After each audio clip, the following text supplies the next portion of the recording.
বলো তোমরা তোমাদের বিবি বাচ্চা নিয়ে বাস করো, আমি চলে যাচ্ছি। আমার জন্য যখন অসুবিধা, আমি এলাকা ছেড়ে চলে যাচ্ছি। দেশের জনগণ বলল তাহলে খুব ভালোই হয়, আপনি একা থাকলে আমাদের সকলের ঘর বাড়ি ছেড়ে চলে যেতে হবে, আর আপনি একা গেলে আমরা সবাই বাস করতে পারবো। আপনার সিদ্ধান্তটা খুব ভালো হলো। পয়গম্বর কিছু কাপড় চোপড় পুটলি করে নিয়ে, রোমালে বেঁধে নিয়ে কাঁধের উপর দিয়ে পিছনের দিকে ফেলে দিয়েছেন। কিছু কাপড় চোপড় পুটলি করে নিয়ে, সামান্য কিছু খাবার নিয়ে জঙ্গলে যে খেতে হবে এই চিন্তা ভাবনা করে রোমালে গিট করে বেঁধে নিয়ে গলা পেঁচ দিয়ে পিছনে ফেলে দিয়েছেন। দিয়ে রাজদরবার ছেড়ে চলে যাচ্ছেন জনগণের সুবিধার জন্য। ওনার স্ত্রী ছিল 4 জন। কজন? কোরআনে তফসিরের ভিতরে এসেছে, তফসিরে মাফাতিহুল গাইব, তফসিরে মাজিদ, তফসিরে রুহুল বায়ান, তফসিরে ইবনে কাসির, তফসিরে বি জালাল কোরআন, তফসিরে মারিফুল কোরআন, তফসিরে বায়ানুল কোরআন, তফসিরে কাশফ, বিখ্যাত বিখ্যাত কোরআনের তফসিরের ভিতরে লেখকেরা লিখেছেন পয়গম্বরের স্ত্রী ছিল 4 জন। স্বামী যখন জীর্ণ শীর্ণ পোশাক পরিধান করে কিছু খাবার কাপড় পুটলি করে নিয়ে গলায় পেঁচিয়ে পিছনের দিক ফিরে রাজ সিংহাসন ছেড়ে চলে যাচ্ছেন, স্ত্রীরা জিজ্ঞাসা করলেন আইনা তাজহাবিয়া জাওজি, রে প্রাণের স্বামী, এই রাজ দরবার ছেড়ে কোথায় যাচ্ছেন আপনি?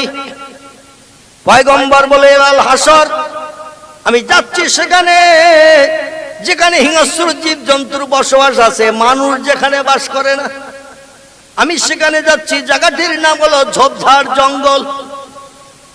হিংস্র জীব জন্তু জঙ্গলে থাকে কিনা?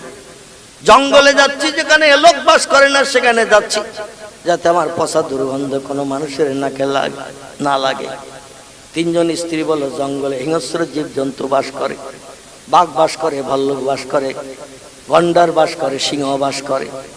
আমরা যদি আপনার সঙ্গী হয়ে জঙ্গলে যাই, আলুর বস্তার মতো আমাদের তো আন্ডারগ্রাউন্ড করে নেবে হিংস্র জীব জন্তু।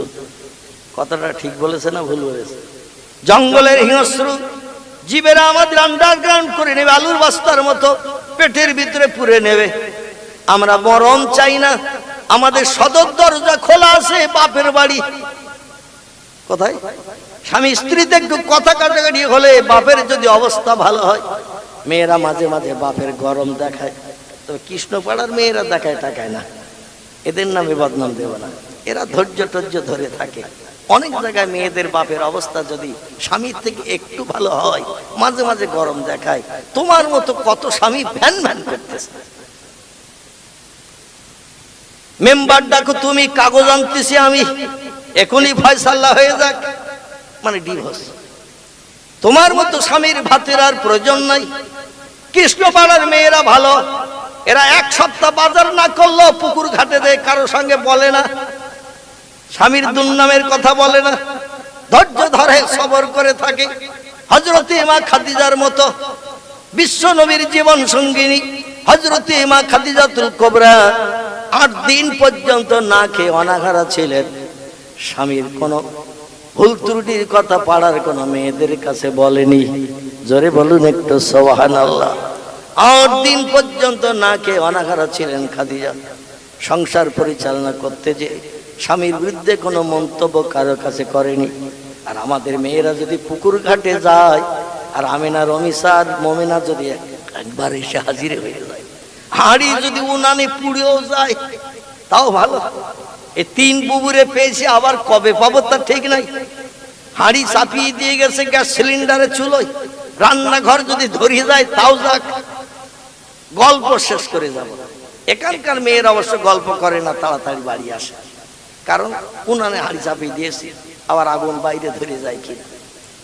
3 জন স্ত্রী বলল আপনি যাচ্ছেন জঙ্গলে, আমরা জঙ্গলে যে বাঘের খোরাক হতে চাই না, চলে যাচ্ছি বাপের বাড়ি। যদি ভবিষ্যতে কোনোদিন আবার ঘরে ফেরেন, খবর পেলে চিন্তা ভাবনা নেব। লম্বা দিন হয়ে গেলে 1 হাত আবার 2 করে নতুন সংসারের চিন্তা ভাবনা নেব। চিল্লাই বলুন নাউজুবিল্লাহ। একজন স্ত্রীর জীবনী আল্লাহ কোরআনে কোট করে দিয়েছেন। কোরআনে কারো জীবনী কোট করা এটা কি চারটেখানি ব্যাপার? পৃথিবীর সেরা ধর্মীয় কিতাব নাম হলো দারাল কোরআন। কোরআনের ভিতরে আল্লাহ পাক 10 থেকে 11 জন নারীর জীবনী পছন্দ করে কোরআনের ভিতরে কোট করে দিয়ে দিয়েছেন দুনিয়ার মেয়েদের চরিত্র সংরক্ষণের জন্য। জোরে বলুন একটু সুবহানাল্লাহ। কারো নাম হাওয়া, কারো নাম সায়রা, কারো নাম হাজেরা, কারো নাম রাহিলা, কারো নাম জুলাইখা, কারো নাম সবুরা, কারো নাম আসিয়া, কারো নাম রহিমা, কারো নাম মরিয়ম, কারো নাম জোহরা। আল্লাহ মেয়েদের জীবনী কোরআনের ভিতরে কোট করে দিয়েছে। ও দুনিয়ার মেয়েরা, ভালো মেয়ে যদি হতে চাও, জান্নাত যদি হালাল বানাতে চাও, ওই মেয়েদের জীবনী ফলো করে চরিত্র গঠন করে নাও। জোরে বলুন একটু সুবহানাল্লাহ। 3 জন নারীর কোন জীবনী আল্লাহ কোরআনে কোট করলেন না, তার স্বামী ফেলে বিপদে ফেলে রেখে চলে গেল। একজন নারীর জীবনী আল্লাহ বড় পছন্দ করলেন, তার জীবন ইতিহাস। এই মেয়েটির নাম হলো হযরতে রহিমা। কি নাম? নাম তার রহিমা। স্ত্রী বলছেন, আইনা তাযহাবিয়া জাওজি, ও প্রাণের স্বামী যাচ্ছেন কোথায়? আইয়ুব নবী বললেন, পূর্বে 3 স্ত্রীর কাছে যে তথ্য দিয়েছে তোমারও কাছে একই তথ্য। যাচ্ছি এলাল হাসাদ, হিংস্র জীবজন্তু যেখানে বাস করে সেখানে যাচ্ছি, যাতে আমার গায়ের পচা দুর্গন্ধ মানুষের নাকে না লাগে। স্ত্রী বললেন, বিবাহের দিন মাথার তালু থেকে নিয়ে পায়ের তলা পর্যন্ত মোহরের বিনিময়ে আপনার কাছে আমার বডিটা আমি বিক্রি করে দিয়েছি আপনাকে সেবা করার জন্য। জোরে বলুন একটু সুবহানাল্লাহ। এখন অসুস্থ বেমারিতে পড়েছেন, এখন যদি আপনার পাশে না দাঁড়ায়, কিয়ামতে আল্লাহর কাছে কোটি কোটি মানুষের সামনে মুখ দেখাতে পারবো না। আমাদের মেয়েরা দেখবেন বিবাহের আগে অনেক সেলাই ফোড়ন করে, পিকচার লেখে। বাপের বাড়ি থাকতে কাজকর্ম তেমন করে না, একটু সেলাই ফোড়ন করে, পিকচার টিকচার লেখে, সেলাই করে। শ্বশুর বাড়ি যখন বিয়ের পরে আসি, হাতে বানানো পিকচার গুলো দরজার মাথায় টানিয়ে দেয়। স্বামী শ্বশুর ভাসুর ঘরে ঢুকবে, দেখবে, বার হবে, আবার দেখে যাবে। 2 টিয়া পাখি 2 দিক থেকে 2 ঠোঁট এক জায়গায় করে গাছের ডালে পা দিয়ে বসে রয়েছে। 2 টিয়া পাখি, লাল ঠোঁট দুটো, স্বামী স্ত্রী, একেবারে মনের মহব্বতের মিল। 2 ঠোঁট এক জায়গায় করে গাছের ডালে পা দিয়ে বসে রয়েছে। টিয়া পাখির মাথার উপরে ছন্দ লেখা, পাতাগুলি সব সবুজ সবুজ, ফুলগুলি সব লাল, তোমার আমার ভালোবাসা থাকবে চিরকাল। স্বামী বলে, বের আগের থেকেও আমারে ভালোবাসতাম, অন্যতে এত সুন্দর পিকচার লেখে। স্বামী স্ত্রী 2 জন টিয়া পাখি, কত সুন্দর মিল, আমাদেরও ভিতরে দেখছে সেই মিল। ও বিয়ের আগের থেকে আমারে ভালোবাসতো, না বাসলার এত সুন্দর পিকচার লেখে। আল্লাহ বলে, ও বান্দা, ভুল ধারণা করিও না, পিকচার বাপের বাড়ি থেকে লিখে নে দরজার মাথায় টানিয়ে দিয়েছি। মনে করছো তোমার স্ত্রী তোমারে খুব ভালোবাসে। কেমন ভালোবাসে একটু পরীক্ষা নেব আগামীকাল সকালবেলা, কালকের সকালে পরীক্ষা নেব। দেখো তোমার স্ত্রী পরীক্ষায় ফার্স্ট ক্লাস ফার্স্ট হয় কিনা।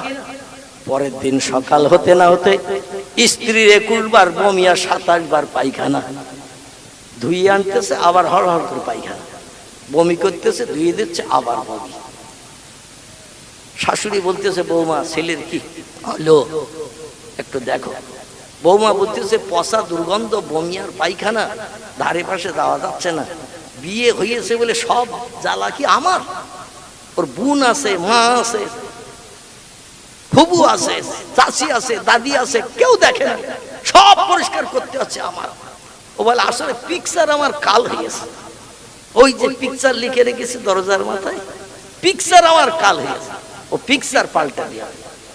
কারণ পেশাব পায়খানার কতবার পরিষ্কার করা যায়, ধুই আনতেছে, আবার হড় হড় করে বমি। পায়খানা পরিষ্কার করে দিচ্ছে, আবার বিছান কাতা নোংরা, আবার কি পচা মাছের আষ্টে মতো গন্ধ। কত আর সহ্য করব? পিকচার পাল্টিয়ে দিতে হবে। ও তখন বলল, এই পিকচার আর রাখবো না, পিকচার একটু ঘুরিয়ে দি, পাতাগুলি সব সবুজ সবুজ, ফুলগুলি সব লাল, তোমার আমার ভালোবাসা থাকবে না আর চিরকাল। আগে পেশাব পায়খানা বন্ধ হোক, তারপরে চিন্তা ভাবনা নেব।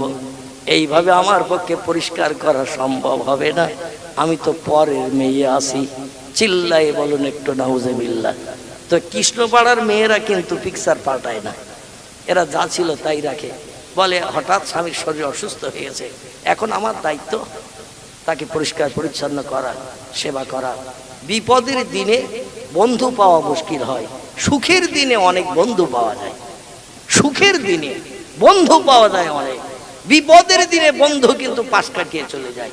বিপদের দিনে যে বন্ধু হয় সেই তো প্রকৃত বন্ধু।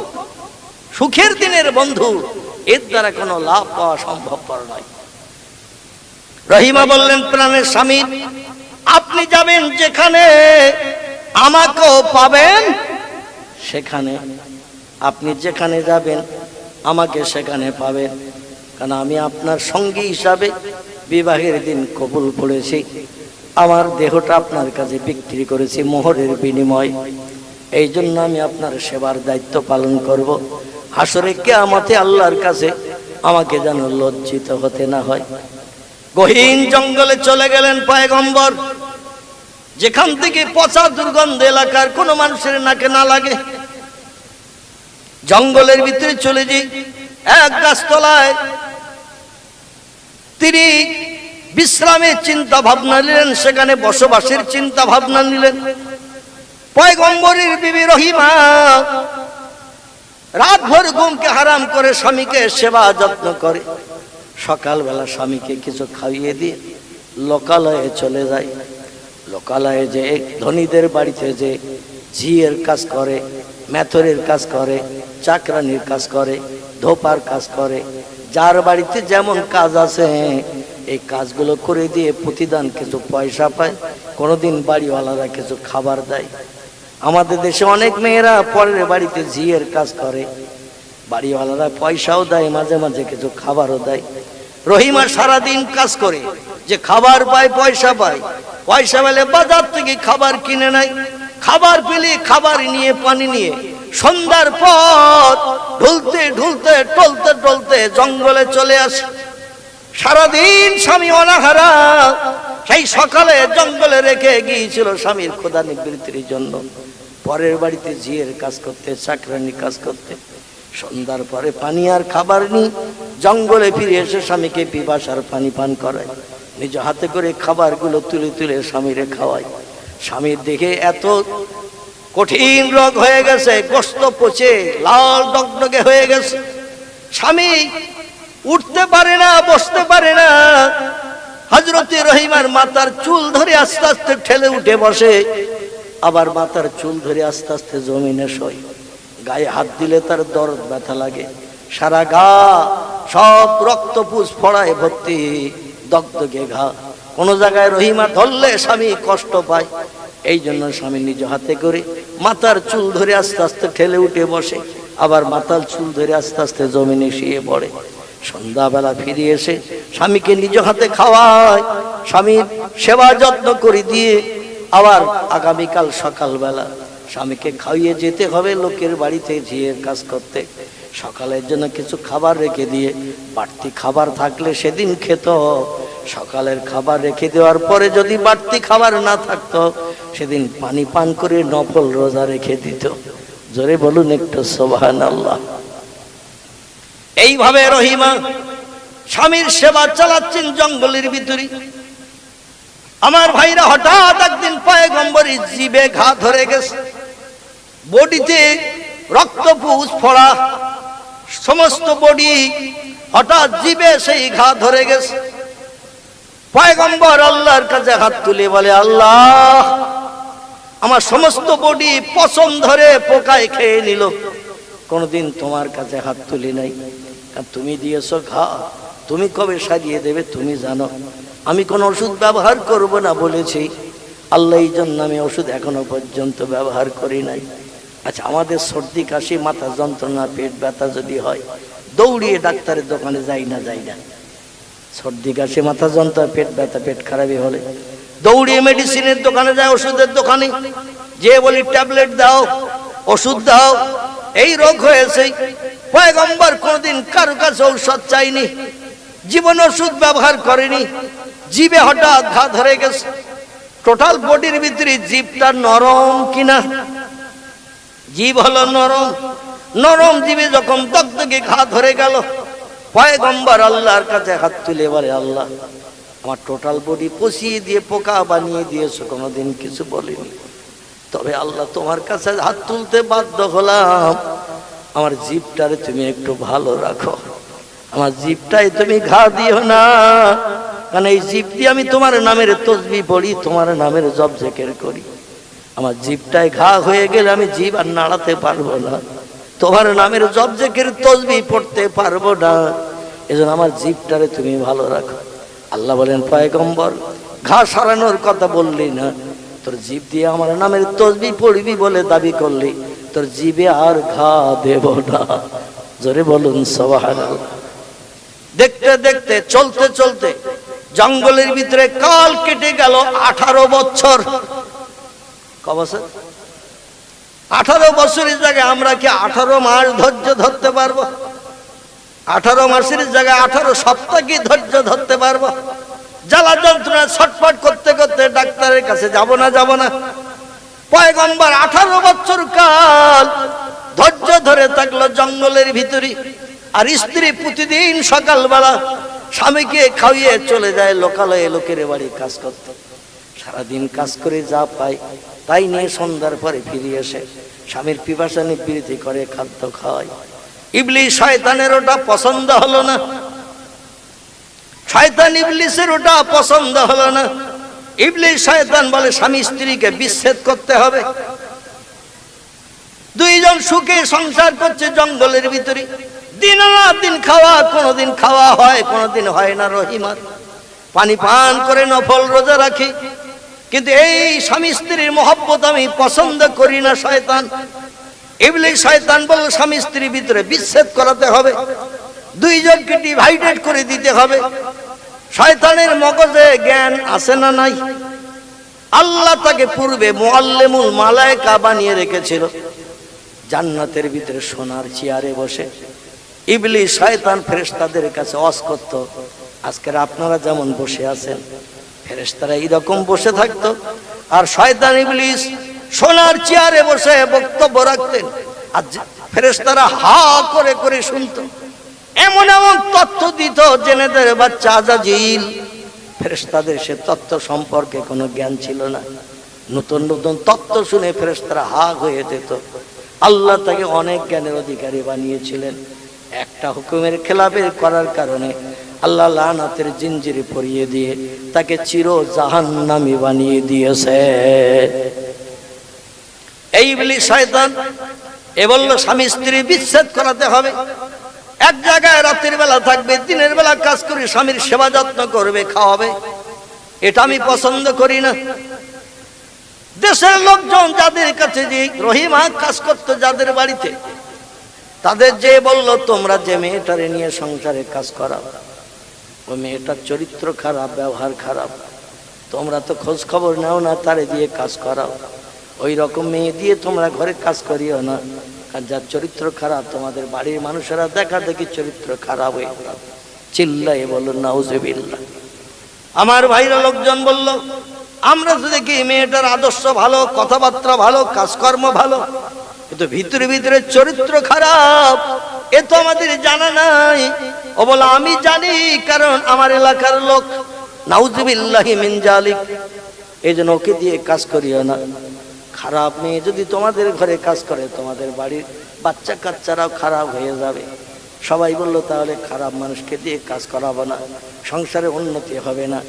এই জন্য রহিমা কাজে গেল, পাড়ার লোক কেউ আর কাজে নেয় না। শয়তান আনন্দে আত্মহারা, আমার প্ররোচনা কাজ হয়েছে। শয়তান রাস্তার উপরে চুপ করে বসে রয়েছে যে রাস্তা দিয়ে রহিমা ফিরবে। সারাদিন ঘুরে ঘুরে কোথাও কোনো বাড়ি কাজ হয়নি। কেঁদে বলে আল্লাহ, আমার স্বামী জঙ্গলে কঠিন রোগগ্রস্ত, ঘা পাশলায় ভর্তি, গোস্ত পচিয়ে গায়ে পোকা হয়ে গেছে, পোকাগুলো বিড়বিড় করে গোস্ত কামড়ে কামড়ে খায়। ও আল্লাহ, আজকের সারাদিন ঘুরলাম কিন্তু কাজ হলো না, উপায় কি? স্বামী তো সারাদিন অনাহারা জঙ্গলের ভিতরে। আল্লাহ, আমি জঙ্গলে যে স্বামীকে ক্ষুধা পিপাসা নিবৃত্তির জন্য কি ব্যবস্থা করব? সাতবার ভাবতে ভাবতে সন্ধ্যা হয়ে এসেছে।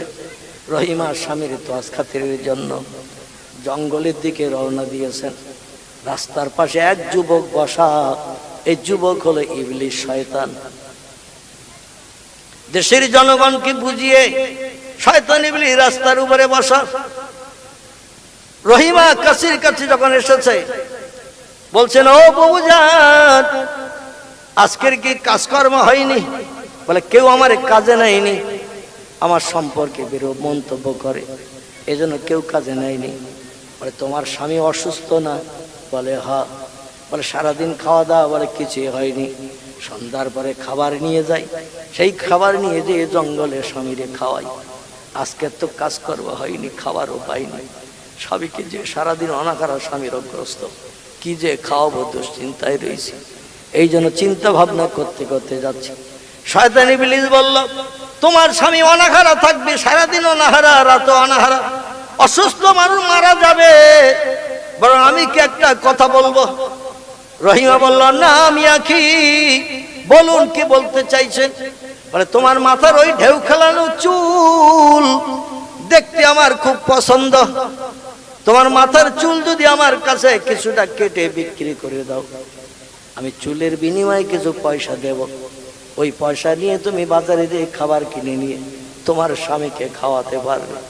তোমার অসুস্থ স্বামী ক্ষুধা থেকে নিষ্কৃতি পাবে, পিপাসা থেকে নিষ্কৃতি পাবে, কিছু চুল আমার কাছে বিক্রি করো। রহিমা চিন্তা শুরু করে দিলেন, আমার মাথার চুল ধরে স্বামী আস্তে আস্তে ঠেলে উঠে বসে, আবার মাথার চুল ধরে স্বামী আস্তে আস্তে জমিনে শুয়ে পড়ে।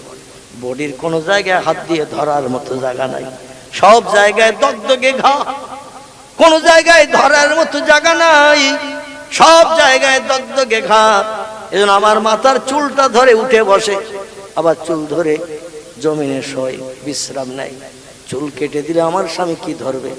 বলে একেবারে পুরো মাথা নেড়া করে চুল কাটতে হবে না, সামান্য কিছুটা রাখো ধরার মতো, বাকিটা লম্বা চুল আমার কাছে বিক্রি করো। রহিমা চিন্তা ভাবনা নিলেন, অসুস্থ স্বামী জঙ্গলে সারাদিন তো অনাহারা রয়েছে, এখন সব কেটে না নিয়ে কিছুটা রাখার কথা বলল, আর কিছুটা ওর কাছে বিক্রির কথা বলল। যদি বিক্রি করে কিছু পয়সা পাই, তাহলে অন্তত স্বামীর ক্ষুধা নিবৃত্তির ব্যবস্থা করা যাবে। রহিমা রাজি হয়ে গেল। রাজি হয়ে যে মাথার চুল কিছুটা কেটে দিয়ে দিল, বলল এই নাও, কেটে নিয়ে নাও।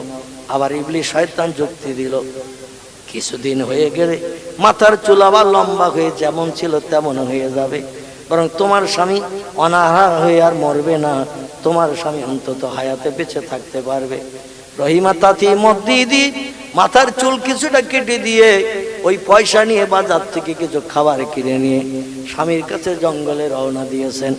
ইবলিস শয়তান জঙ্গলের ভিতরে যেয়ে বলল, তোমার স্ত্রী مولاي صل وسلم دائما ابدا على করেছে।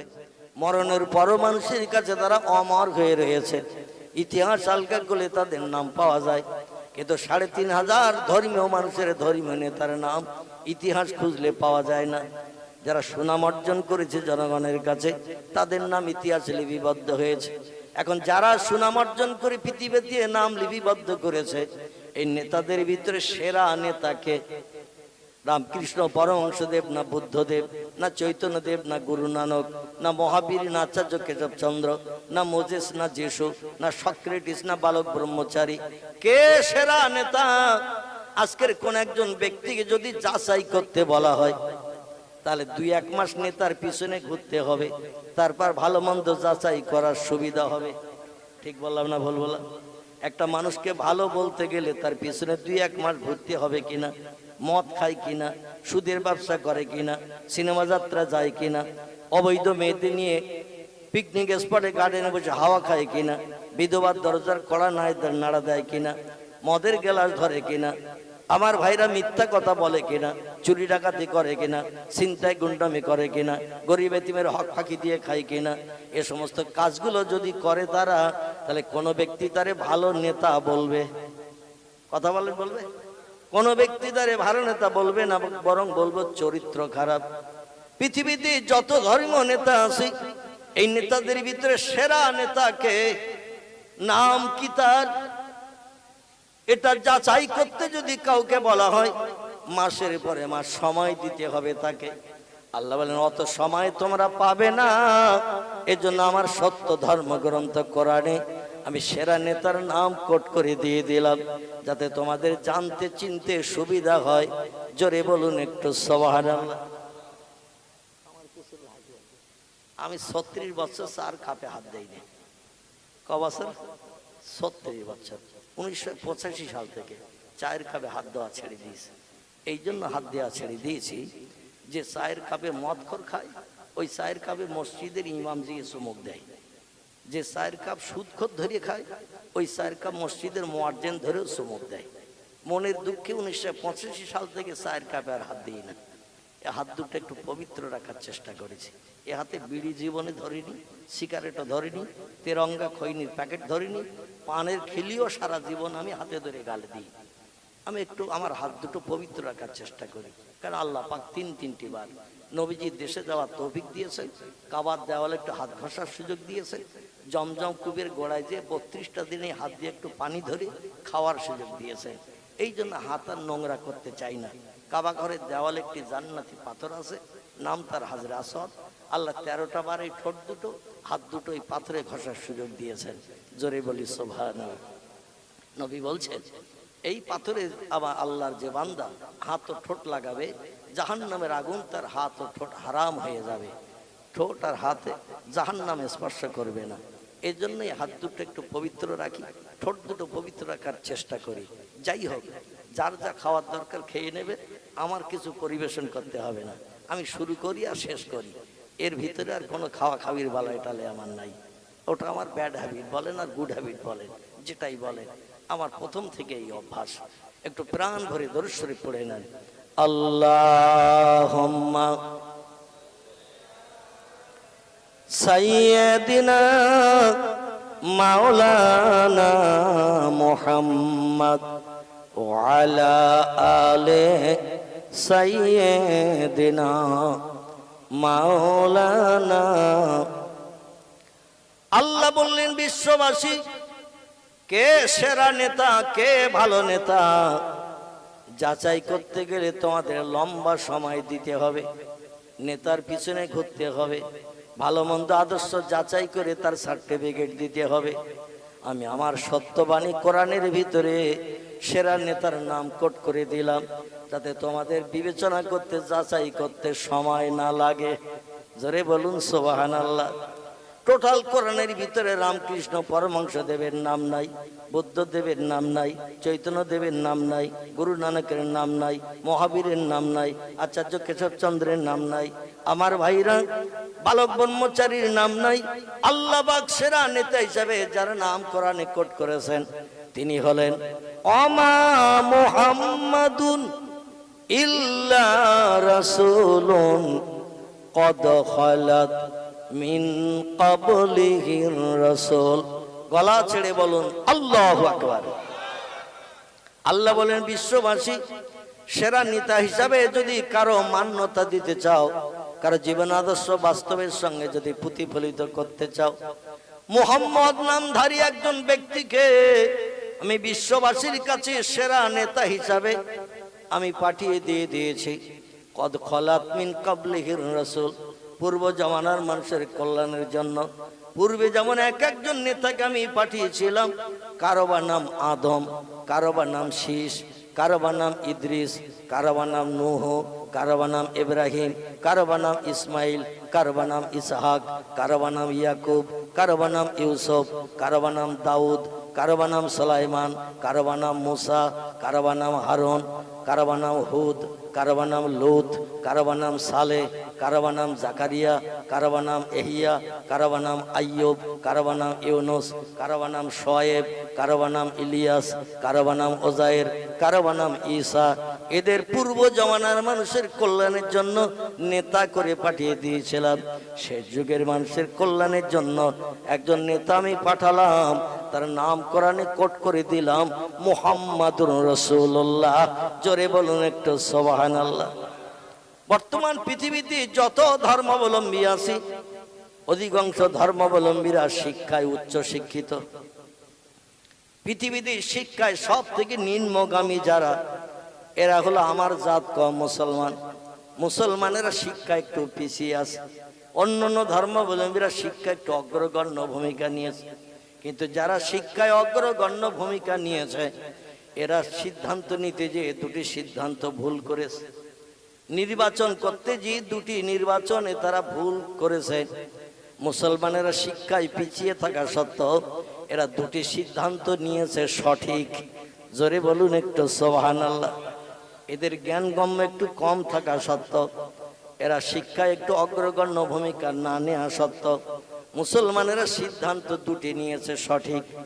একটি হলো স্রষ্টাকে অধিকাংশ উচ্চ শিক্ষিত ধর্মাবলম্বীরা নির্বাচন করতে যে ভুল করেছে। কেউ বা গাছকে, কেউ বা সূর্যকে, কেউ বা মাটিকে, কেউ বা পাথরকে, কেউ বা পানিকে, কেউ বা আগুনকে স্রষ্টা হিসাবে মান্যতা দিয়ে তাদের কাছে মাথা নত করে জীবনে দুঃখ জানায়। কথাটা ঠিক বললাম না ভুল বললাম? অধিকাংশ ধর্মাবলম্বীরা এরা বিপদে পড়লে গাছের কাছে সেজদা করে, মাটির কাছে সেজদা করে, পাথরের কাছে সেজদা করে, সূর্যের কাছে সেজদা করে, আগুনের কাছে সেজদা করে, মাটির কাছে সেজদা করে, পানির কাছেও কুর্নিশ করে বলে জীবনে দুঃখ নিবারণ কর। সব ধর্মাবলম্বীরা স্রষ্টা নির্বাচন করতে গিয়ে ভুল সিদ্ধান্ত নিয়েছে। মুসলমানেরা স্রষ্টা নির্বাচন করতে যে সঠিক সিদ্ধান্ত নিয়েছে। তার কারণ হলো, আমি আপনাদের কাছে জিজ্ঞাসাবাদ করি, আগুন বানিয়েছে কে? পানি বানিয়েছে কে? গাছ বানিয়েছে কে? সূর্য বানিয়েছে কে? পাথর বানিয়েছে কে? মাটি বানিয়েছে কে? তিনি বলছেন খলাকাস সামাওয়াতি ওয়াল আরদ। ও মানুষ, মাথার উপরে ওই যে নীল আকাশ দেখো, নীল আকাশে যা কিছু আছে আকাশের উপরে তাও বানিয়েছি আমি। আবার পৃথিবীর জমিনে যা কিছু দেখতে পাও, ঝোপঝাড় জঙ্গল পাহাড় পর্বত সাগর নদী নালা কীট পতঙ্গ গাছপালা যা কিছু দেখো সব সৃষ্টি বানিয়েছি আমি আল্লাহ। জোরে বলুন একটু সুবহানাল্লাহ। এতে আপনাদের সন্দেহ আছে কার? সব সৃষ্টি বানিয়েছেন আমার আল্লাহ। তিনি বলছেন খলাকাস সামাওয়াতি ওয়াল আরদ, আমি আকাশে যা কিছু আছে তাও বানিয়েছি। আবার পৃথিবীর জমিনে যা কিছু দেখতে পাও, যা কিছু দেখতে পাও না, সবগুলো বানিয়েছি আমি। তাহলে আমরা মুসলমানেরা স্রষ্টা হিসাবে কার কাছে মাথা নত করি? গাছের কাছে করি নাকি? পাথরের কাছে করি নাকি? সূর্যের কাছে করি নাকি? আমরা কোন সৃষ্টির কাছে মাথা নত করি না। কারণ আগুন, পানি, পাথর, হাওয়া, মাটি সব হলো সৃষ্টি। এই সৃষ্টি বানিয়েছেন যিনি, তিনি হলেন আল্লাহ সুবহানাহু ওয়া তাআলা। যখন একটু সময় পাই, মসজিদের আযান শুনি, জমিনে মাথা নত করে কপালে ধুলা লাগিয়ে নাকে খড় দিয়ে আমরা তাসবিহ পড়ি। কার? সুবহানা রাব্বিয়াল আলা, সুবহানা রাব্বিয়াল আলা। সেজদায় চলে আপনাদের এই কৃষ্ণপাড়ায় এই তাসবিহ পড়ে না, অন্য পড়ে? দুনিয়ার যত মসজিদ, সব মসজিদে বান্দা যখন সেজদায় যায়, সব দেশের মসজিদে বান্দাদের তাসবিহ হলো একই। জোরে বলুন একটু সুবহানাল্লাহ। আমরা সেজদায় যে কপালে ধুলা লাগিয়ে নাকে খড় লাগিয়ে, এখানে এই আনাগোনা করলে আমার বক্তৃতার মুশকিল হয়ে যাবে। আমি মনে মনে ধারণা করি বোধহয় কিছু বলতে টলতে আসতেছে, মানে আবার লাইন পাল্টাতে হবে। এই অসুবিধা হচ্ছে নাকি আপনাদের? আমি একটু ট্রাক্টর দিয়ে নিচ্ছি, এরপরে দানা ছড়াবো। একটু ঘাস মেরে নেই নাকি? ঘাস বাগানে দানা দিলে তো চারা হবে না, বেকার দানা নষ্ট হয়ে যাবে। এই জন্য একটু ট্রাক্টর দিয়ে ঘাস মেরে নেই, তারপর দানা দেব। আপনার তেল সার পাউডার দেবেন, চারা হয়ে ফসল হবে, কেটে নিয়ে বাড়ি যেয়ে খেতে পারবেন জান্নাতের বাসিন্দা হয়ে। জোরে বলুন একটু সুবহান। আমার ভাইরা, আমার আল্লাহ পাক রব্বুল আলামিন সব সৃষ্টিগুলো বানিয়েছেন তিনি। এই জন্য আমরা সৃষ্টির কাছে মাথা নত করি না, আমরা মাথা নত করি তার কাছে। যখনই জমিনে মাথা লাগাই, কপালে ধুলা লাগে না? লাগে না? নাকটাও আর লাগাই। বসিরহাট আল্লামা হুজুর কেতাবে লিখেছেন, শুধু কপাল লাগালে নামাজ বৈধ হবে না, নাকও লাগাতে হবে। আগে কপাল লাগাও, পরে নাক লাগাও। আবার ওঠার সময় নাক আগে উঠাও, কপাল পরে উঠাও, তাহলে নামাজ আল্লাহর কাছে কবুল হবে। জোরে বলুন সুবহানাল্লাহ। এই কপাল ধুলায় লাগালাম, নাকে খড় লাগালাম, দুই চোখের পাশে দুটো হাত রেখে এবার তাসবিহ পড়তে শুরু করে দিলাম। সুবহানা রাব্বিয়াল আলা, সুবহানা রাব্বিয়াল আলা। এই তাসবিহ পড়িতে নাকি? আচ্ছা, সব থেকে কম পড়ি কতবার? 3 বার। সব থেকে কম পড়ি 3 বার। তিরমিজি শরীফের হাদিস, আল্লাহ নবী বলছেন, আল্লাহর কোন বান্দা এই তাসবিহ সিজদায় যে মাত্র 2 বার যদি পাঠ করে, কবার?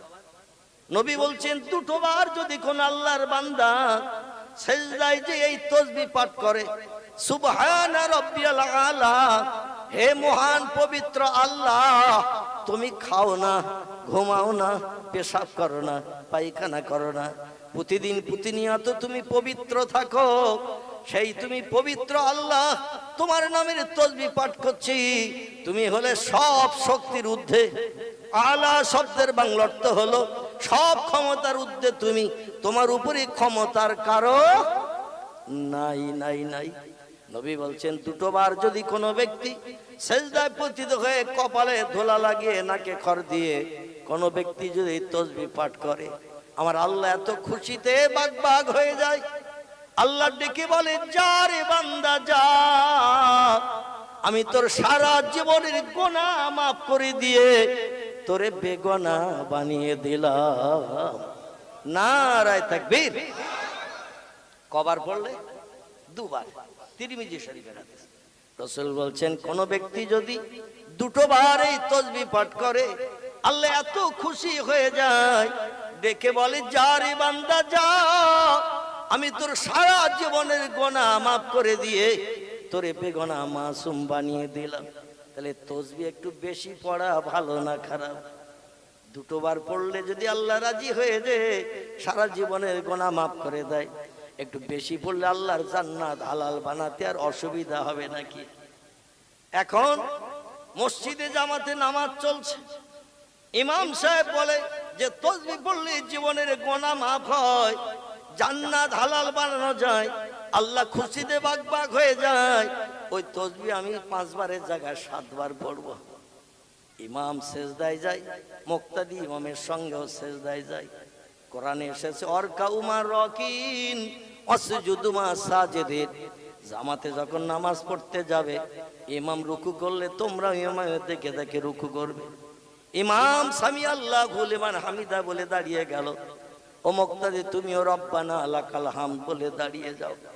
ইমাম আল্লাহু আকবার বলে যখন সিজদায় গেল, তুমি ইমামের দেখা দেখি সিজদায় যাও। ওয়াসজুদু মা সাজিদিন, ইমাম সিজদায় গেলে তুমি ইমামের দেখা দেখি সিজদায় যাও। ইমামের নামাজ কবুল হয়ে গেলে আমি আল্লাহ সব মুক্তাদির নামাজ কবুল করে নেব। এখন ইমাম সিজদায় জি পবিত্র তাসবিহ 5 বারের জায়গায় 7 বার পড়ে।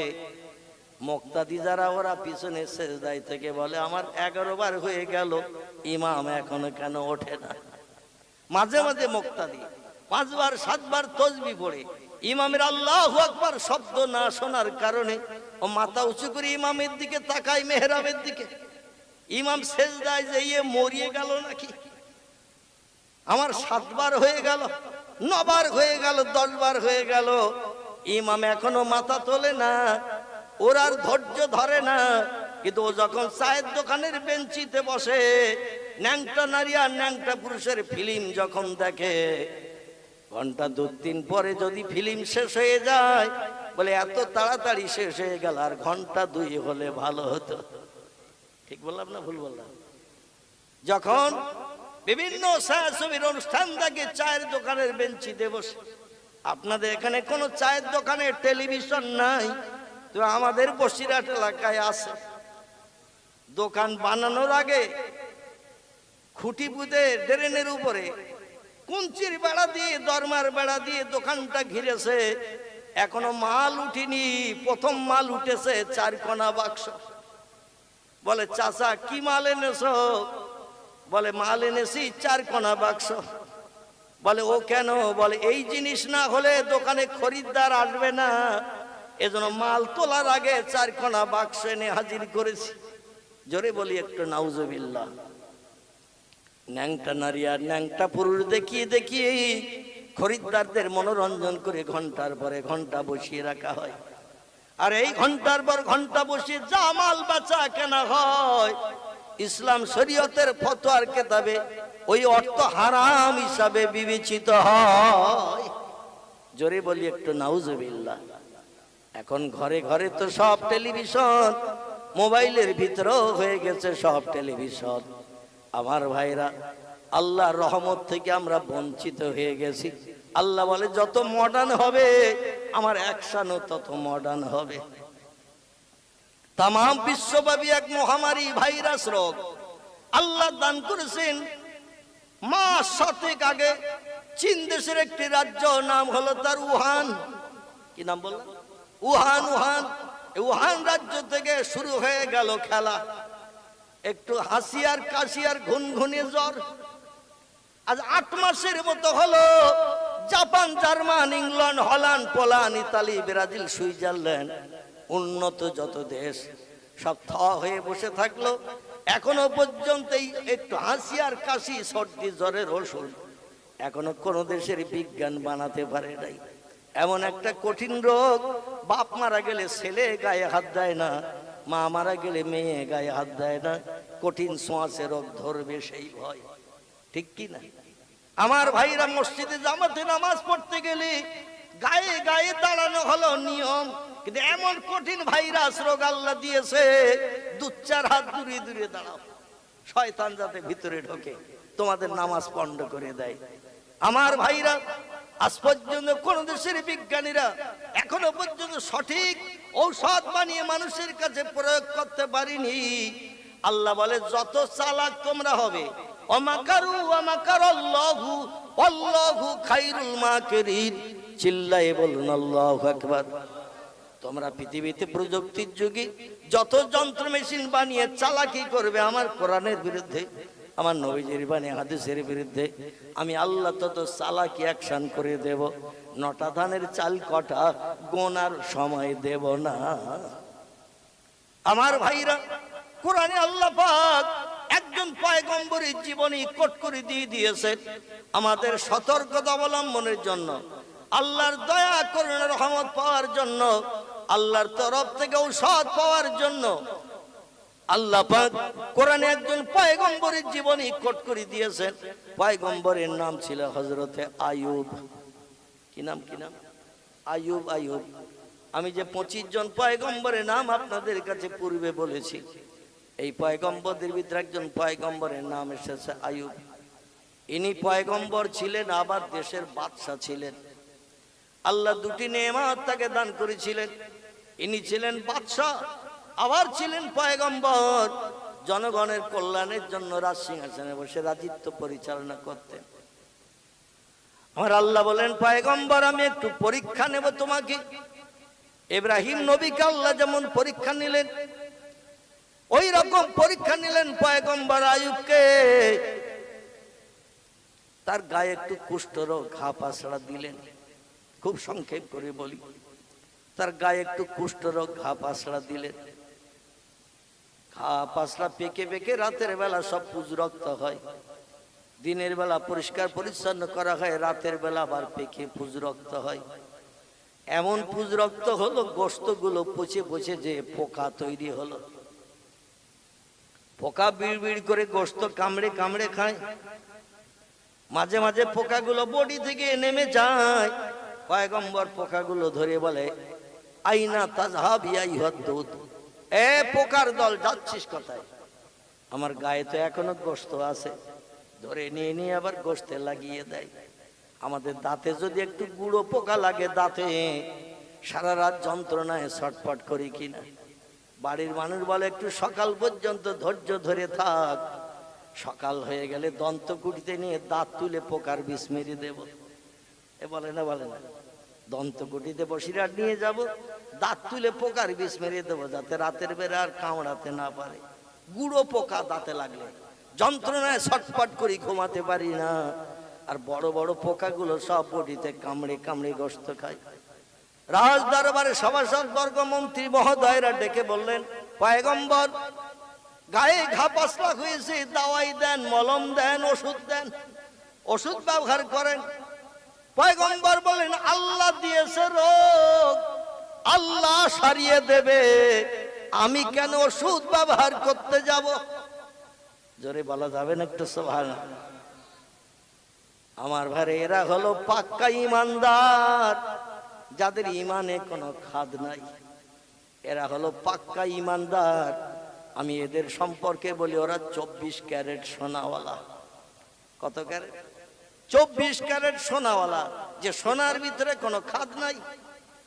আমরা যারা এখানে বসেছি, আলেম, হাফেজ, কারি, মুফতি, মসজিদের ইমাম, মুয়াজ্জিন, চাষি, তাঁতি, কামার, কুমোর, সুতর, ধোপা, নাপিত, ডাক্তার, কবিরাজ, মাস্টার, হাকিম, জজ, উকিল, ব্যারিস্টার, যত দলের মানুষ আমরা আছি, আমরা হলাম খাদওয়ালা সোনা। আমাদের ইমানের ভিতরে আছে খাদ। দুটি দলের মানুষের ইমানের ভিতরে কোনো খাদ ছিল না। এরা ছিল পাক্কা ইমানদার, 24 ক্যারেট সোনা মার্কা। একটি দলের নাম হলো নবী আম্বিয়ার দল, একটি দলের নাম ছিল অলি আউলিয়ার দল। জোরে বলুন একটু সুবহানাল্লাহ। আর যত দলের মানুষ আছি, আমি মসজিদের ইমাম, মনে মনে করবেন না যে আপনাদের ইমামের বিরুদ্ধে বলতেছি। আমিও 36 বছর খিদিপুর মসজিদে ইমামতি করি। ক বছর বললাম? 36 বছর ইমামতি করি। ওদের বক্তব্য যতদিন বাঁচবেন আসতে হবে। আমি বলে অনেক দূরে দূরে যাই, আমার অনেক অসুবিধা হয়।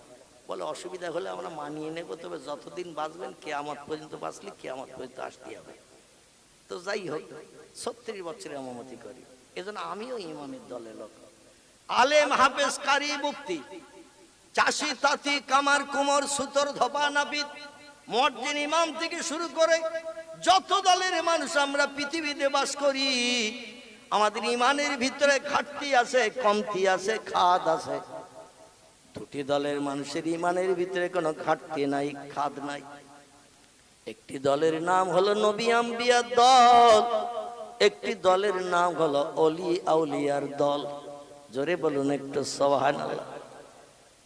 আল্লাহ পাক যা কিছু চেয়েছেন বান্দাদের কাছে, খুব ভালো করে শোনেন, আল্লাহ পাক বান্দাদের কাছে যেটা চেয়েছেন, ও বান্দারা আমার দুনিয়ায় বাস করবে, আমার নেয়ামত খাবে, আমার অনুদান বিবি বাচ্চা নিয়ে সংসার জীবনে সুখ ভোগ করবে, আমার জমিনে ঘর বেঁধে বাস করবে। ও বান্দা, তবে আমি যেটা চাই সেটা দাও। তোমাদের দুনিয়ার সংসার জীবন, পরকালের জীবন, কবরের জীবন, হাসরের জীবন সব হবে সুখের। আমার ভাইরা, বর্তমান 21শ শতাব্দীর যুগে যত দলের মানুষ আমরা আছি, আল্লাহ যেটা চেয়েছেন আমরা সেটা দিতে পারি নাই, কিন্তু দুটি দলের মানুষ সেটা দিয়ে আমার আল্লাহকে খুশি করেছেন। একটি দলের নাম হলো নবী আম্বিয়ার দল, একটি দলের নাম হলো অলি আউলিয়ার দল। আল্লাহ যেটা চেয়েছে তারা দিয়ে আল্লাহকে খুশি করেছে। আবার নবী আম্বিয়া, অলি আউলিয়া যেটা চেয়েছে আল্লাহ বান্দাদের না দিয়ে পারেন নাই। জোরে বলুন একটু সুবহানাল্লাহ। নবী বলছেন, মান কানা লিল্লাহি কানাল্লাহু লাহু। পৃথিবীর কোন ব্যক্তি যদি আল্লাহর আপন হয়ে যায়, কানাল্লাহু লাহু, আমার আল্লাহ তার আপন হয়ে যায়। আর আল্লাহ যখন কোন বান্দা বান্দির আপন হয়ে যায়, অকুল্লা সাইয়্যিনিয়ান ফাউন্নাস, লেখকেরা লিখেছেন পৃথিবীর সব সৃষ্টি ওই লোকটির তখন আপন হয়ে যায়। কোন বান্দা যখন আল্লাহর আপন হয়ে যায়, অকুল্লা সাইয়্যিনিয়ান ফাউন্নাস, পৃথিবীর সব সৃষ্টি ওই ব্যক্তির আপন হয়ে যায়। ওই ব্যক্তি যখন যারে যা বলে তারা তাই শুনতে বাধ্য হয়। যদি বলেন হুজুর একটু সন্দেহ থেকে গেল, কোরআনে সূরা বাকারে আল্লাহ আরো তত্ত্ব কোট করে কোরআনে জানিয়ে দিলেন, বিসমিল্লাহির রহমানির রহিম, হুয়াল্লাযী খালাকা লাকুম মা ফিল আরদি জামিআ। চিল্লায়ে বলুন আল্লাহু আকবার। আল্লাহ কোরআনে সূরা বাকারায় জানিয়ে দিলেন, ও দুনিয়ার মানুষ, যা কিছু চোখে দেখতে পাও, যা কিছু চোখে দেখতে পাও না, আমার সৃষ্টি পৃথিবীতে বাস করে, সব সৃষ্টি আমি বানিয়েছি কেবল মানুষের উপকারের জন্য। মানুষ যখন যারে যা বলবে তারা তাই দিতে পাগল পারা হয়ে যাবে।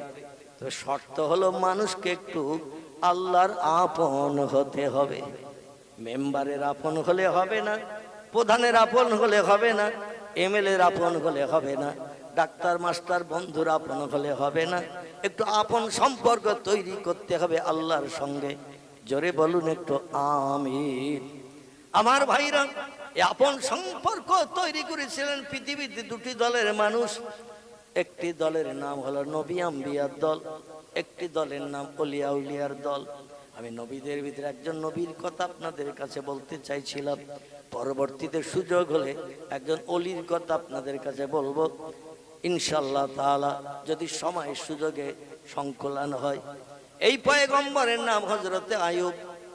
জনগণ দেশের রাজপ্রসাদে মন্ত্রী মহোদয় সভা সর্বর্গরা ডেকে বললেন, গায়ে ঘা পাসরা, রক্ত বুঝ হয়েছে, শরীর খারাপ হয়েছে, দাওয়াই দেন, মলম দেন, ওষুধ ব্যবহার করেন।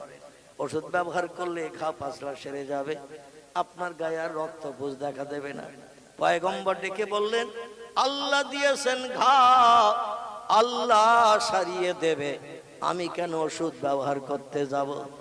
এ লোকটার ইমানে কোনো ঘাটতি আছে নাকি? এ হলো পাক্কা ইমানদার, 24 ক্যারেট সোনাওয়ালা, আল্লাহ ছাড়া আর কিছু বোঝে না, আল্লাহ ছাড়া আর কিছু বোঝে না। দেশের জনগণ বলল, তাহলে রোগগ্রস্ত হয়ে অস্বস্তি ভোগ করো। গায়ের সমস্ত গোশত পচে যে এমন দুর্গন্ধ ছুটতে শুরু করে দিল।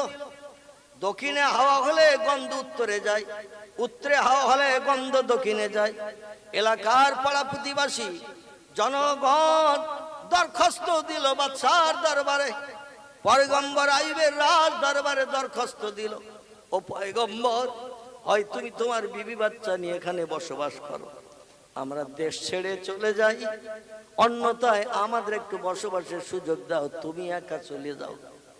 তোমার গোশত বসা গন্ধ খাওয়ার সময় নাকে লাগলে ওকটা না আসে, রাস্তাঘাটে পথে নাকালগা করে হাঁটতে পারি না, সব সময় নাক চেপে ধরে রাখতে হয়, বিকট পচা দুর্গন্ধ। আচ্ছা, এখানে যদি একটা গরু বা মহিষ মারা যায়, গরু বা মহিষ মারা গেল, আর মরা গরু মরা মহিষের গোশত খাওয়া যাবে? ইন্নামা হারামাল্লাহু আলাইকুমুল মাইতাতা ওয়াদ দামা ওয়াল লাহমাল খিনজির। জোরে বলুন আল্লাহু আকবার। আল্লাহ বলছেন, মরা পশুর গোশত যেন ইমানদার মুমিন মুসলমানেরা খেও না, প্রবাহিত রক্ত যেন খেও না। যে রক্ত জবাই করলে এমনি এমনি গড়িয়ে বেরিয়ে যায়, ও রক্ত কিন্তু হারাম। আমাদের দেশে কিছু অসাধু ব্যবসায়ী আছে, পোলট্রি মুরগি একা লোক লাগে না, বটি ধরে ক্যাশ করে কেটে বাদুড়ের মতো গলাটা চেপে উঁচু করে ধরে রাখে না 2-5 মিনিট ধরে রাখলে যে রক্তগুলো বেরিয়ে যেত রক্তশিরা দিয়ে, রক্তগুলো আর বার হতে দেয় না। রক্তগুলো গোশতের সঙ্গে অ্যাডজাস্ট হয়ে গেলে গোশের কালার একটু লালি মার্কা হয়, খরিদ্দারদের নজর লাগে, অন্য জায়গাতে নেবে না, এর গোশতটা দেখতে ভালো। ছাগল জবাই করে যারা, ছাগল দেখবেন, ছাগল জবাই করার পরে ধর্মীয় বিধান হলো ছেড়ে দাও, রক্তশিরা কাটার পরে যে রক্তগুলো এমনি এমনি গড়িয়ে বেরিয়ে যায়, ও রক্তগুলো যেন গোশের সঙ্গে মিক্সার করিও না। অধিকাংশ ব্যবসায়ীরা জবাই করে ছাগলের গলা চেপে রাখে 2-1 মিনিট, যত সময় পর্যন্ত রক্ত বার হওয়ার একটা পরিকল্পনা থাকে তত সময় চেপে ধরে রাখে। তারপরে রক্ত যখন গোশের সঙ্গে জমাট বেঁধে যায়, চামড়া ছাড়িয়ে বলে 550-600 টাকা কেজি।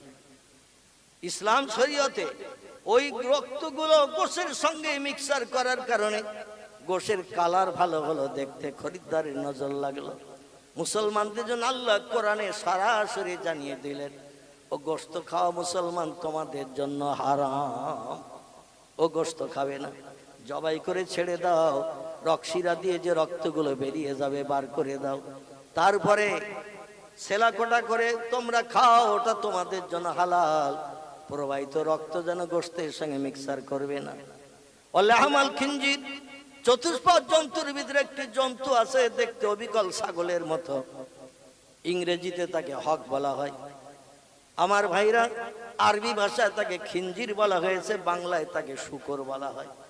অবিকল দেখতে ছাগলের মতো, বরং ছাগলের গোশের থেকে শূকরের গোশের রং কালার ভালো না খারাপ? একটা তরমুজ কাটলে যেমন লাল টকটকে দেখায়, শূকরের গোশত কিন্তু কাটলে এরকম লাল টকটকে দেখায়। তরমুজের তলায় 1-1.5 ইঞ্চি যে খোসা পুরু থাকে, শূকরের গোশতের তলায় 1-1.5 ইঞ্চি চর্বি মোটা থাকে। দেখলে মনে হয় কেজি 1.5 কিনে নিয়ে যে একটু হাড়িতে চাপাই। আল্লাহ বলেন হুঁশিয়ার, দেখতে সুন্দর, চর্বি 1.5 ইঞ্চি পুরু, কিন্তু আমি আল্লাহ কোরআনে কট করে দিলাম, ওই ইমানদার মুমিন মুসলমানেরা শূকরের গোশতের ধারে বাসে যাবে না, ওটা হারাম সাব্যস্ত করেছে। হারামকে যদি কেউ হালাল মনে করে ভক্ষণ করে খায়, সঙ্গে সঙ্গে লোকটা বেঈমান হয়ে যায়। কি হয়? বেঈমান হয়ে যায়। আমার ভাইরা, পয়গম্বর আইয়ুব নবীর কাছে দরখাস্ত দিল দেশের জনগণ, এ পয়গম্বর হয় আপনি বিবি বাচ্চা নিয়ে বাস করেন রাজ দরবারে, আমরা এলাকা ছেড়ে চলে যাই। আর একটা গরু মহিষ যদি মারা যায়, আর আমরা মুসলমান তো খাই না, ভাগাড়ে টাগাড়ে ফেলতে হয় না, কারণ মরিয়ে গেছে, এ মরা তো আর খাওয়া যাবে না, এই জন্য ভাগাড়ে ফেলতে হয়।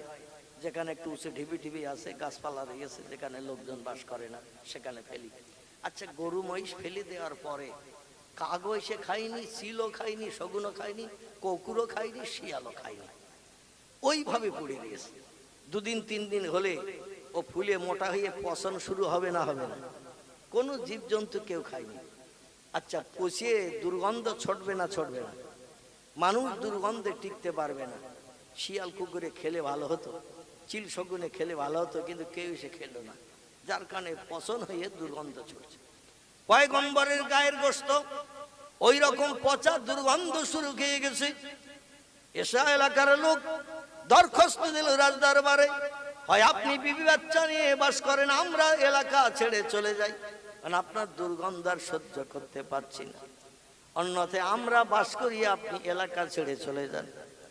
আমরা হলে বলতাম, বাবার ভিটে বাস করছি, তোমাদের কি হলো না হলো আমার দেখার দরকার করে না, এ বলতাম না? বলতাম, আমার বাবার ভিটে আমি বাস করছি, তোমাদের কি হলো না হলো আমার দেখার প্রয়োজন করে না, থাকতে হয় থাকো, যেতে হয় যাও, সেটা তোমাদের ব্যক্তিগত ব্যাপার। পয়গম্বরদের কাজ ছিল জনকল্যাণমূলক কাজ, পয়গম্বরদের কাজ ছিল জনসেবামূলক কাজ। পয়গম্বর বললে বলতে পারতাম, আর রাজ দরবারে আমি আছি, তোমাদের কি হলো না হলো দেখতে যাব না। পয়গম্বর বলেন, আমার জন্য তোমাদের সকলের যখন অসুবিধা, তাহলে আমি চলে যাচ্ছি, তোমরা বিবি বাচ্চা নিয়ে বাস করো। জোরে বলুন সুবহানাল্লাহ। পয়গম্বরদের আদর্শ কেমন দেখেন, বলো তোমরা তোমাদের বিবি বাচ্চা নিয়ে বাস করো, আমি চলে যাচ্ছি, আমার জন্য যখন অসুবিধা, আমি এলাকা ছেড়ে চলে যাচ্ছি। দেশের জনগণ বলল, তাহলে খুব ভালোই হয়, আপনি একা থাকলে আমাদের সকলের ঘর বাড়ি ছেড়ে চলে যেতে হবে, আর আপনি একা গেলে আমরা সবাই বাস করতে পারবো, আপনার সিদ্ধান্তটা খুব ভালো হলো।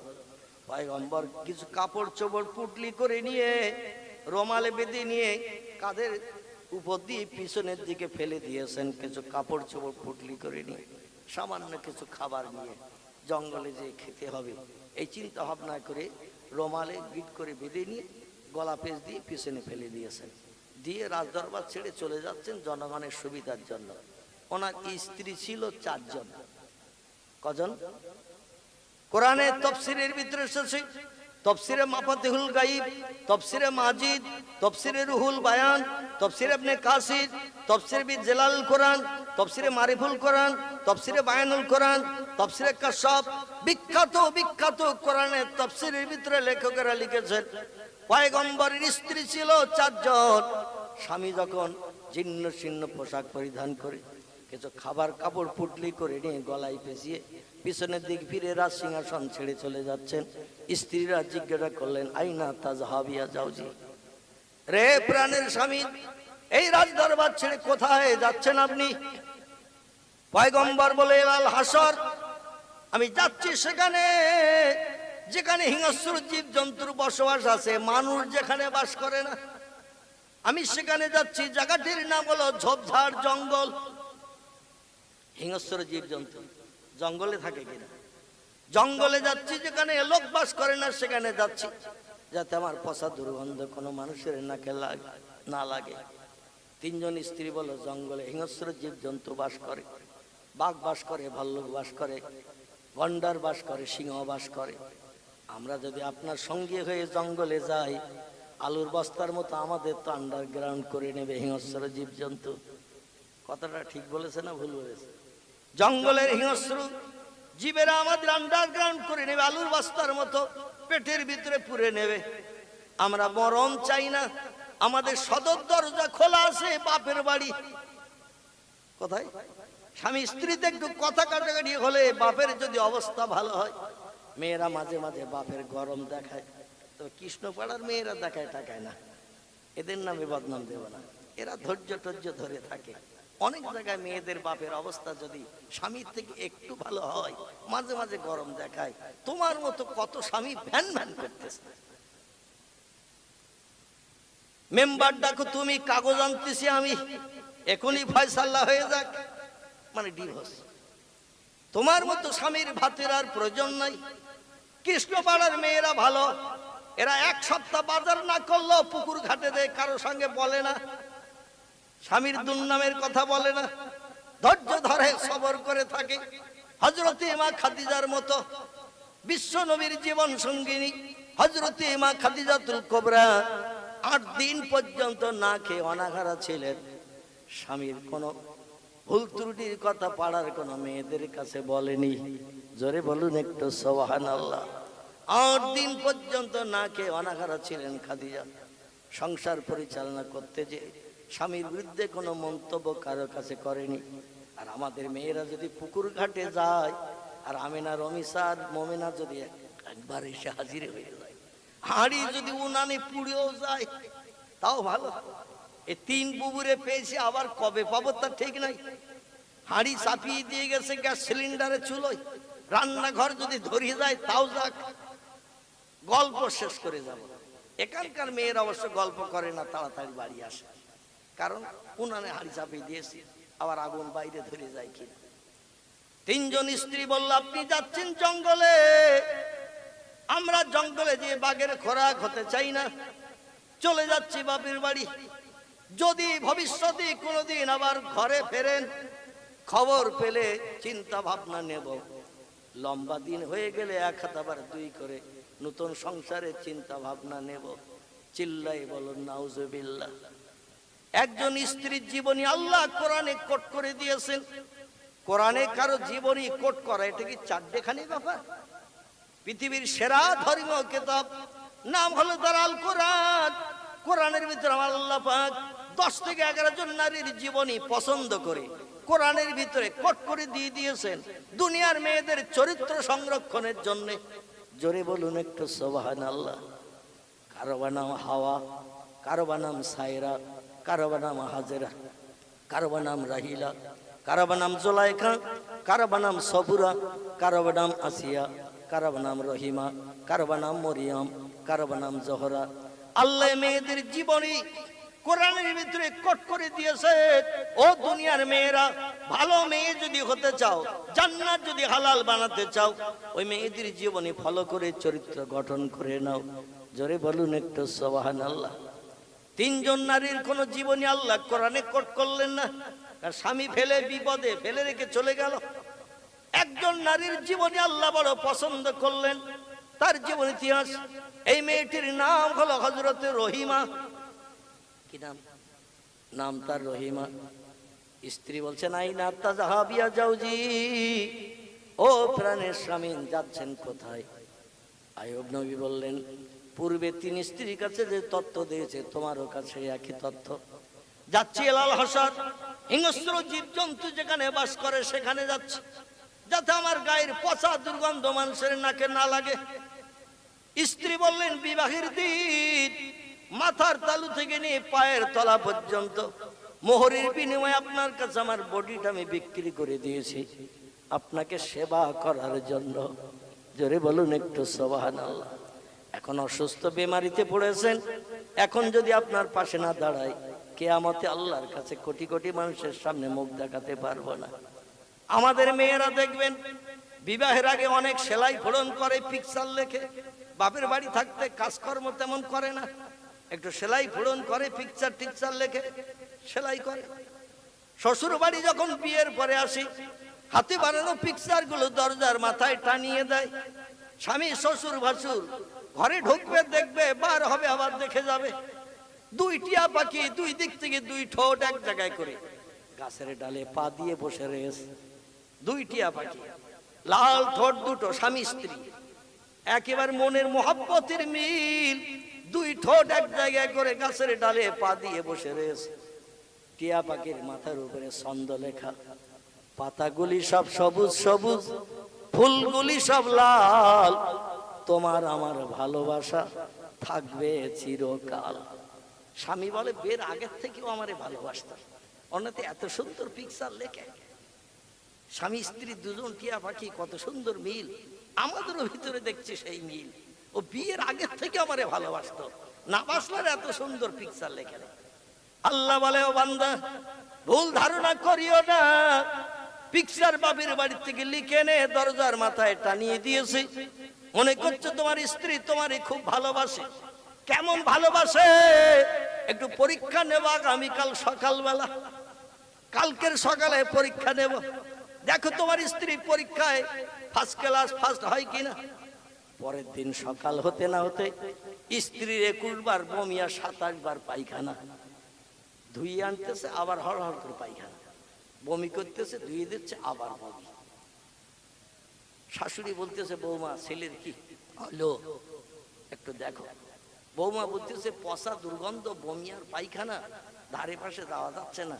বিয়ে হয়েছে বলে সব জ্বালা কি আমার? ওর বোন আছে, মা আছে, ফুবু আছে, চাচি আছে, দাদি আছে, কেউ দেখে না, সব পরিষ্কার করতে হচ্ছে আমার। ও বলে, আসলে পিকচার আমার কাল হয়েছে।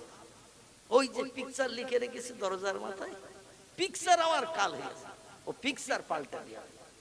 কারণ পেশাব পায়খানার কতবার পরিষ্কার করা যায়, ধুই আনতেছে, আবার হড় হড় করে বমি।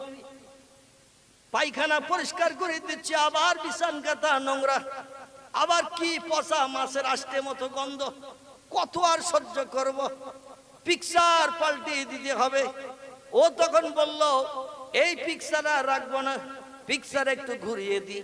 পাতাগুলি সব সবুজ সবুজ, ফুলগুলি সব লাল, তোমার আমার ভালোবাসা থাকবে না আর চিরকাল। আগে পেশাব পায়খানা বন্ধ হোক, তারপরে চিন্তা ভাবনা নেব।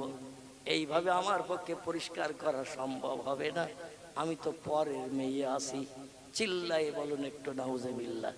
তো কৃষ্ণপাড়ার মেয়েরা কিন্তু পিকচার পাল্টায় না, এরা যা ছিল তাই রাখে। বলে, হঠাৎ স্বামীর শরীর অসুস্থ হয়েছে, এখন আমার দায়িত্ব তাকে পরিষ্কার পরিচ্ছন্ন করা, সেবা করা। বিপদের দিনে বন্ধু পাওয়া মুশকিল হয়, সুখের দিনে অনেক বন্ধু পাওয়া যায়। সুখের দিনে বন্ধু পাওয়া যায় অনেক, বিপদের দিনে বন্ধু কিন্তু পাশ কাটিয়ে চলে যায়। বিপদের দিনে যে বন্ধু হয় সেই তো প্রকৃত বন্ধু। সুখের দিনের বন্ধু, এর দ্বারা কোনো লাভ পাওয়া সম্ভবপর নয়। রহিমা বললেন, প্রাণের স্বামী, আপনি যাবেন যেখানে, আমাকেও পাবেন সেখানে। আপনি যেখানে যাবেন আমাকে সেখানে পাবেন, কারণ আমি আপনার সঙ্গী হিসাবে বিবাহের দিন কবুল করেছি। আমার দেহটা আপনার কাছে বিক্রি করেছি মোহরের বিনিময়। এই জন্য আমি আপনার সেবার দায়িত্ব পালন করব। হাসরে কিয়ামতে আল্লাহর কাছে আমাকে যেন লজ্জিত হতে না হয়। গহীন জঙ্গলে চলে গেলেন পয়গম্বর, যেখান থেকে পচা দুর্গন্ধ এলাকার কোনো মানুষের নাকে না লাগে। জঙ্গলের ভিতরে চলে যাই, এক গাছতলায় তিনি বিশ্রামের চিন্তা ভাবনা নিলেন, সেখানে বসবাসের চিন্তা ভাবনা নিলেন। পয়গম্বরের বিবি রহিমা রাত ভর ঘুমকে হারাম করে স্বামীকে সেবা যত্ন করে। সকালবেলা স্বামীকে কিছু খাইয়ে দিয়ে লোকালয়ে চলে যায়। লোকালয়ে যে ধনীদের বাড়িতে যে ঝিয়ের কাজ করে, মেথরের কাজ করে, চাকরানির কাজ করে, ধোপার কাজ করে, যার বাড়িতে যেমন কাজ আছে এই কাজগুলো করে দিয়ে প্রতিদান কিছু পয়সা পায়। কোনোদিন বাড়িওয়ালারা কিছু খাবার দেয়। আমাদের দেশে অনেক মেয়েরা পরের বাড়িতে ঝিয়ের কাজ করে, বাড়িওয়ালারা পয়সাও দেয়, মাঝে মাঝে কিছু খাবারও দেয়। রহিমা সারাদিন কাজ করে, যে খাবার পায় পয়সা পায়, পয়সা পেলে বাজার থেকে খাবার কিনে নেয়, খাবার পেলে খাবার নিয়ে পানি নিয়ে সন্ধ্যার পর ঢুলতে ঢুলতে টলতে টলতে জঙ্গলে চলে আসে। সারাদিন স্বামী অনাহারা, সেই সকালে জঙ্গলে রেখে গিয়েছিল স্বামীর ক্ষুধা নিবৃত্তির জন্য, পরের বাড়িতে ঝিয়ের কাজ করতে, চাকরানি কাজ করতে। সন্ধ্যার পরে পানি আর খাবার নিয়ে জঙ্গলে ফিরে এসে স্বামীকে পিপাসার পানি পান করায়, নিজ হাতে করে খাবারগুলো তুলে তুলে স্বামীরে খাওয়ায়। স্বামীর দেখে এত কঠিন রোগ হয়ে গেছে, গোস্ত পচে লাল ডগডগে হয়ে গেছে, স্বামী উঠতে পারে না, বসতে পারে না। হযরতে রহিমার মাথার চুল ধরে আস্তে আস্তে ঠেলে উঠে বসে, আবার মাথার চুল ধরে আস্তে আস্তে জমিনে শোয়। গায়ে হাত দিলে তার দরদ ব্যথা লাগে, সারা গা সব রক্তপুষ ফড়ায় ভর্তি, দগদগে ঘা। কোন জায়গায় রহিমা ধরলে স্বামী কষ্ট পায়, এই জন্য স্বামী নিজ হাতে করে মাথার চুল ধরে আস্তে আস্তে ঠেলে উঠে বসে, আবার মাথার চুল ধরে আস্তে আস্তে জমিনে শুয়ে পড়ে। সন্ধ্যাবেলা ফিরে এসে স্বামীকে নিজ হাতে খাওয়ায়, স্বামীর সেবা যত্ন করে দিয়ে আবার আগামীকাল সকালবেলা স্বামীকে খাইয়ে যেতে হবে লোকের বাড়িতে ঝিয়ের কাজ করতে। সকালের জন্য কিছু খাবার রেখে দিয়ে বাড়তি খাবার থাকলে সেদিন খেত, সকালের খাবার রেখে দেওয়ার পরে যদি বাড়তি খাবার না থাকতো সেদিন পানি পান করে নফল রোজা রেখে দিত। জোরে বলুন একটু সুবহানাল্লাহ। এইভাবে রহিমা স্বামীর সেবা চালাচ্ছেন জঙ্গলের ভিতরে। আমার ভাইরা, হঠাৎ একদিন পয়গম্বরের জিবে ঘা ধরে গেছে, বডিতে রক্তপুষ ফোড়া, সমস্ত বডি, হঠাৎ জিবে সেই ঘা ধরে গেছে। পয়গম্বর আল্লাহর কাছে হাত তুলে বলে, আল্লাহ, আমার সমস্ত বডি পশম ধরে পোকায় খেয়ে নিল, কোনদিন তোমার কাছে হাত তুলি নাই, তুমি দিয়েছো ঘা, তুমি কবে সারিয়ে দেবে তুমি জানো। আমি কোন ওষুধ ব্যবহার করব না বলেছি, আল্লাহ এই জন্য আমি ওষুধ এখনো পর্যন্ত ব্যবহার করি নাই। আচ্ছা, আমাদের সর্দি কাশি, মাথা যন্ত্রণা, পেট ব্যথা যদি হয়, দৌড়িয়ে ডাক্তারের দোকানে যাই না? সর্দি কাশি, মাথা যন্ত্রণা, পেট ব্যথা, পেট খারাপই হলে দৌড়িয়ে মেডিসিনের দোকানে যায়, ওষুধের দোকানে যে বলি ট্যাবলেট দাও, ওষুধ দাও, এই রোগ হয়েছে। পয়গম্বর কোনদিন কারো কাছে ঔষধ চাইনি, জীবন ওষুধ ব্যবহার করেনি। জিভে হঠাৎ ঘা ধরে গেছে, টোটাল বডির ভিতরে জিভটা নরম কিনা, জিভ হলো নরম, নরম জিভে যখন দগদগে ঘা ধরে গেল, পয়গম্বর আল্লাহর কাছে হাত তুলে বলে, আল্লাহ, আমার টোটাল বডি পচিয়ে দিয়ে পোকা বানিয়ে দিয়েছো, কোনোদিন কিছু বলিনি, তবে আল্লাহ তোমার কাছে হাত তুলতে বাধ্য হলাম, আমার জিভটারে তুমি একটু ভালো রাখো, আমার জিভটাই তুমি ঘা দিও না, কারণ এই জিভ দিয়ে আমি তোমার নামের তসবিহ পড়ি, তোমার নামের জপ জিকির করি, আমার জিভটায় ঘা হয়ে গেলে আমি জিভ আর নাড়াতে পারবো না, তোমার নামের জপ জিকির তসবিহ পড়তে পারবো না, এজন্য আমার জিভটারে তুমি ভালো রাখো। আল্লাহ বলেন, পয়গম্বর, ঘা সারানোর কথা বললি না, তোর জিভ দিয়ে আমার নামের তসবিহ পড়বি বলে দাবি করলি, তোর জিভে আর ঘা দেব না। জোরে বলুন সুবহানাল্লাহ। দেখতে দেখতে চলতে চলতে জঙ্গলের ভিতরে কাল কেটে গেল 18 বছর। ক বছর? 18 বছরের জায়গায় আমরা কি 18 মাস ধৈর্য ধরতে পারবো? 18 মাসের জায়গায় 18 সপ্তাহ কি ধৈর্য ধরতে পারবো? জ্বালা যন্ত্রণা ছটফট করতে করতে ডাক্তারের কাছে যাব না। পয়গম্বর 18 বছর কাল ধৈর্য ধরে থাকলো জঙ্গলের ভিতরে। আর স্ত্রী প্রতিদিন সকালবেলা স্বামীকে খাইয়ে চলে যায় লোকালয়ে লোকের বাড়ি কাজ করতে। সারাদিন কাজ করে যা পায় তাই নিয়ে সন্ধ্যার পরে ফিরে এসে স্বামীর পিপাসা নিবৃত্তি করে খাদ্য খাওয়ায়। ইবলিস শয়তানের ওটা পছন্দ হলো না, শয়তান ইবলিসের ওটা পছন্দ হলো না। ইবলিস শয়তান বলে স্বামী স্ত্রীকে বিচ্ছেদ করতে হবে।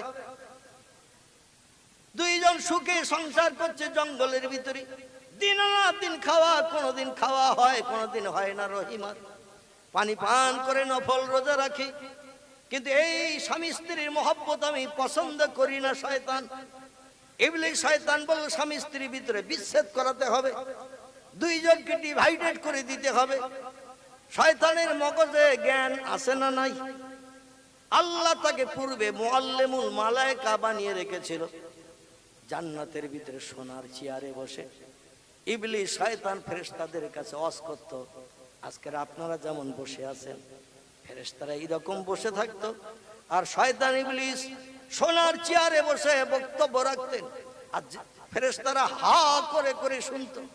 এমন এমন তথ্য দিত জেনেদের বাচ্চা আজাজিল। ফেরেশতাদের সে তথ্য সম্পর্কে কোনো জ্ঞান ছিল না। নতুন নতুন তথ্য শুনে ফেরেশতারা হা হয়ে যেত। আল্লাহ তাকে অনেক জ্ঞানের অধিকারী বানিয়েছিলেন। একটা হুকুমের খেলাফের করার কারণে আল্লাহ লানাতের জিনজিরে পরিয়ে দিয়ে তাকে চির জাহান্নামী বানিয়ে দিয়েছে। এই বলি শয়তান এ বলল স্বামী স্ত্রী বিচ্ছেদ করাতে হবে। এক জায়গায় রাতের বেলা থাকবে, দিনের বেলা কাজ করে স্বামীর সেবা যত্ন করবে, খাওয়াবে। এটা আমি পছন্দ করি না। দেশের লোকজন যাদের কাছে যে রহিমা কাজ করতো যাদের বাড়িতে, তাদের যে বলল তোমরা যে মেয়েটারে নিয়ে সংসারে কাজ করাও, ওই মেয়েটার চরিত্র খারাপ, ব্যবহার খারাপ, তোমরা তো খোঁজ খবর নাও না, তারে দিয়ে কাজ করাও। ওই রকম মেয়ে দিয়ে তোমরা ঘরে কাজ করিও না, আর যার চরিত্র খারাপ তোমাদের বাড়ির মানুষেরা দেখা দেখি চরিত্র খারাপ হয়ে যাবে। চিল্লাই বলল নাউজুবিল্লাহ। আমার ভাইরা লোকজন বলল আমরা তো দেখি মেয়েটার আদর্শ ভালো, কথাবার্তা ভালো, কাজকর্ম ভালো, কিন্তু ভিতরে ভিতরে চরিত্র খারাপ, এ তো আমাদের জানা নাই। ও বলে আমি জানি, কারণ আমার এলাকার লোক। নাউজুবিল্লাহি মিন জালিক। এই জন্য ওকে দিয়ে কাজ করিও না। খারাপ মেয়ে যদি তোমাদের ঘরে কাজ করে তোমাদের বাড়ির বাচ্চা কাচ্চারাও খারাপ হয়ে যাবে। সবাই বলল তাহলে খারাপ মানুষকে দিয়ে কাজ করাবো না, সংসারে উন্নতি হবে না। এই জন্য রহিমা কাজে গেল, পাড়ার লোক কেউ আর কাজে নেয় না। শয়তান আনন্দে আত্মহারা, আমার প্ররোচনা কাজ হয়েছে। শয়তান রাস্তার উপরে চুপ করে বসে রয়েছে যে রাস্তা দিয়ে রহিমা ফিরবে। সারাদিন ঘুরে ঘুরে কোথাও কোনো বাড়ি কাজ হয়নি। কেঁদে বলে আল্লাহ, আমার স্বামী জঙ্গলে কঠিন রোগগ্রস্ত, ঘা পাশলায় ভর্তি, গোস্ত পচিয়ে গায়ে পোকা হয়ে গেছে, পোকাগুলো বিড়বিড় করে গোস্ত কামড়ে কামড়ে খায়। ও আল্লাহ, আজকের সারাদিন ঘুরলাম কিন্তু কাজ হলো না, উপায় কি? স্বামী তো সারাদিন অনাহারা জঙ্গলের ভিতরে। আল্লাহ, আমি জঙ্গলে যে স্বামীকে ক্ষুধা পিপাসা নিবৃত্তির জন্য কি ব্যবস্থা করব? সাতবার ভাবতে ভাবতে সন্ধ্যা হয়ে এসেছে। রহিমা স্বামীর তোয়াজ খাতিরের জন্য জঙ্গলের দিকে রওনা দিয়েছেন। রাস্তার পাশে এক যুবক বসা, এই যুবক হলো ইবলিস শয়তান। দেশের জনগণকে বুঝিয়ে শয়তান ইবলিস রাস্তার উপরে বসা। রহিমা কাছের কাছে যখন এসেছে বলছেন, ও বাবুজান, আজকের কি কাজকর্ম হয়নি? বলে কেউ আমার কাজে নেয়নি, আমার সম্পর্কে বিরূপ মন্তব্য করে, এজন্য কেউ কাজে নেয়নি। বলে তোমার স্বামী অসুস্থ না? বলে হ্যাঁ। বলে সারাদিন খাওয়া দাওয়া? বলে কিছুই হয়নি। সন্ধ্যার পরে খাবার নিয়ে যাই, সেই খাবার নিয়ে যেয়ে জঙ্গলে স্বামীরে খাওয়াই। আজকে তো কাজকর্ম হয়নি, খাবারও পাইনি। স্বামীকে যে সারাদিন অনাহারা, স্বামী রোগগ্রস্ত, কি যে খাওয়াবো দুশ্চিন্তায় রয়েছে। এই জন্য চিন্তা ভাবনা করতে করতে যাচ্ছে।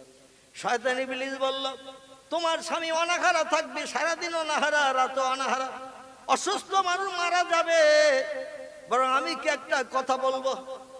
রহিমা বলল, না আমি আখি, বলুন কি বলতে চাইছেন? বলে তোমার মাথার ওই ঢেউ খেলানো চুল দেখতে আমার খুব পছন্দ। তোমার মাথার চুল যদি আমার কাছে কিছুটা কেটে বিক্রি করে দাও, আমি চুলের বিনিময়ে কিছু পয়সা দেব। ওই পয়সা নিয়ে তুমি বাজারে দিয়ে খাবার কিনে নিয়ে তোমার স্বামীকে খাওয়াতে পারবে। তোমার অসুস্থ স্বামী ক্ষুধা থেকে নিষ্কৃতি পাবে, পিপাসা থেকে নিষ্কৃতি পাবে। কিছু চুল আমার কাছে বিক্রি করো। রহিমা চিন্তা শুরু করে দিলেন। আমার মাথার চুল ধরে স্বামী আস্তে আস্তে ঠেলে উঠে বসে, আবার মাথার চুল ধরে স্বামী আস্তে আস্তে জমিনে শুয়ে পড়ে। বডির কোনো জায়গায় হাত দিয়ে ধরার মতো জায়গা নাই, সব জায়গায় দগদগে ঘা। কোন জায়গায় ধরার মতো জায়গা নাই, সব জায়গায় দগদগে ঘাট। এজন্য আমার মাথার চুলটা ধরে উঠে বসে, আবার চুল ধরে জমিনে শোয়, বিশ্রাম নেয়। চুল কেটে দিলে আমার স্বামী কি ধরবে? বলে একেবারে পুরো মাথা নেড়া করে চুল কাটতে হবে না, সামান্য কিছুটা রাখো ধরার মতো, বাকিটা লম্বা চুল আমার কাছে বিক্রি করো। রহিমা চিন্তা ভাবনা নিলেন, অসুস্থ স্বামী জঙ্গলে সারাদিন তো অনাঘারা রয়েছে, এখন সব কেটে না নিয়ে কিছুটা রাখার কথা বলল, আর কিছুটা ওর কাছে বিক্রির কথা বলল। যদি বিক্রি করে কিছু পয়সা পাই তাহলে অন্তত স্বামীর ক্ষুধা নিবৃত্তির ব্যবস্থা করা যাবে। রহিমা রাজি হয়ে গেল। রাজি হয়ে যে মাথার চুল কিছুটা কেটে দিয়ে দিল, বলল এই নাও কেটে নিয়ে নাও।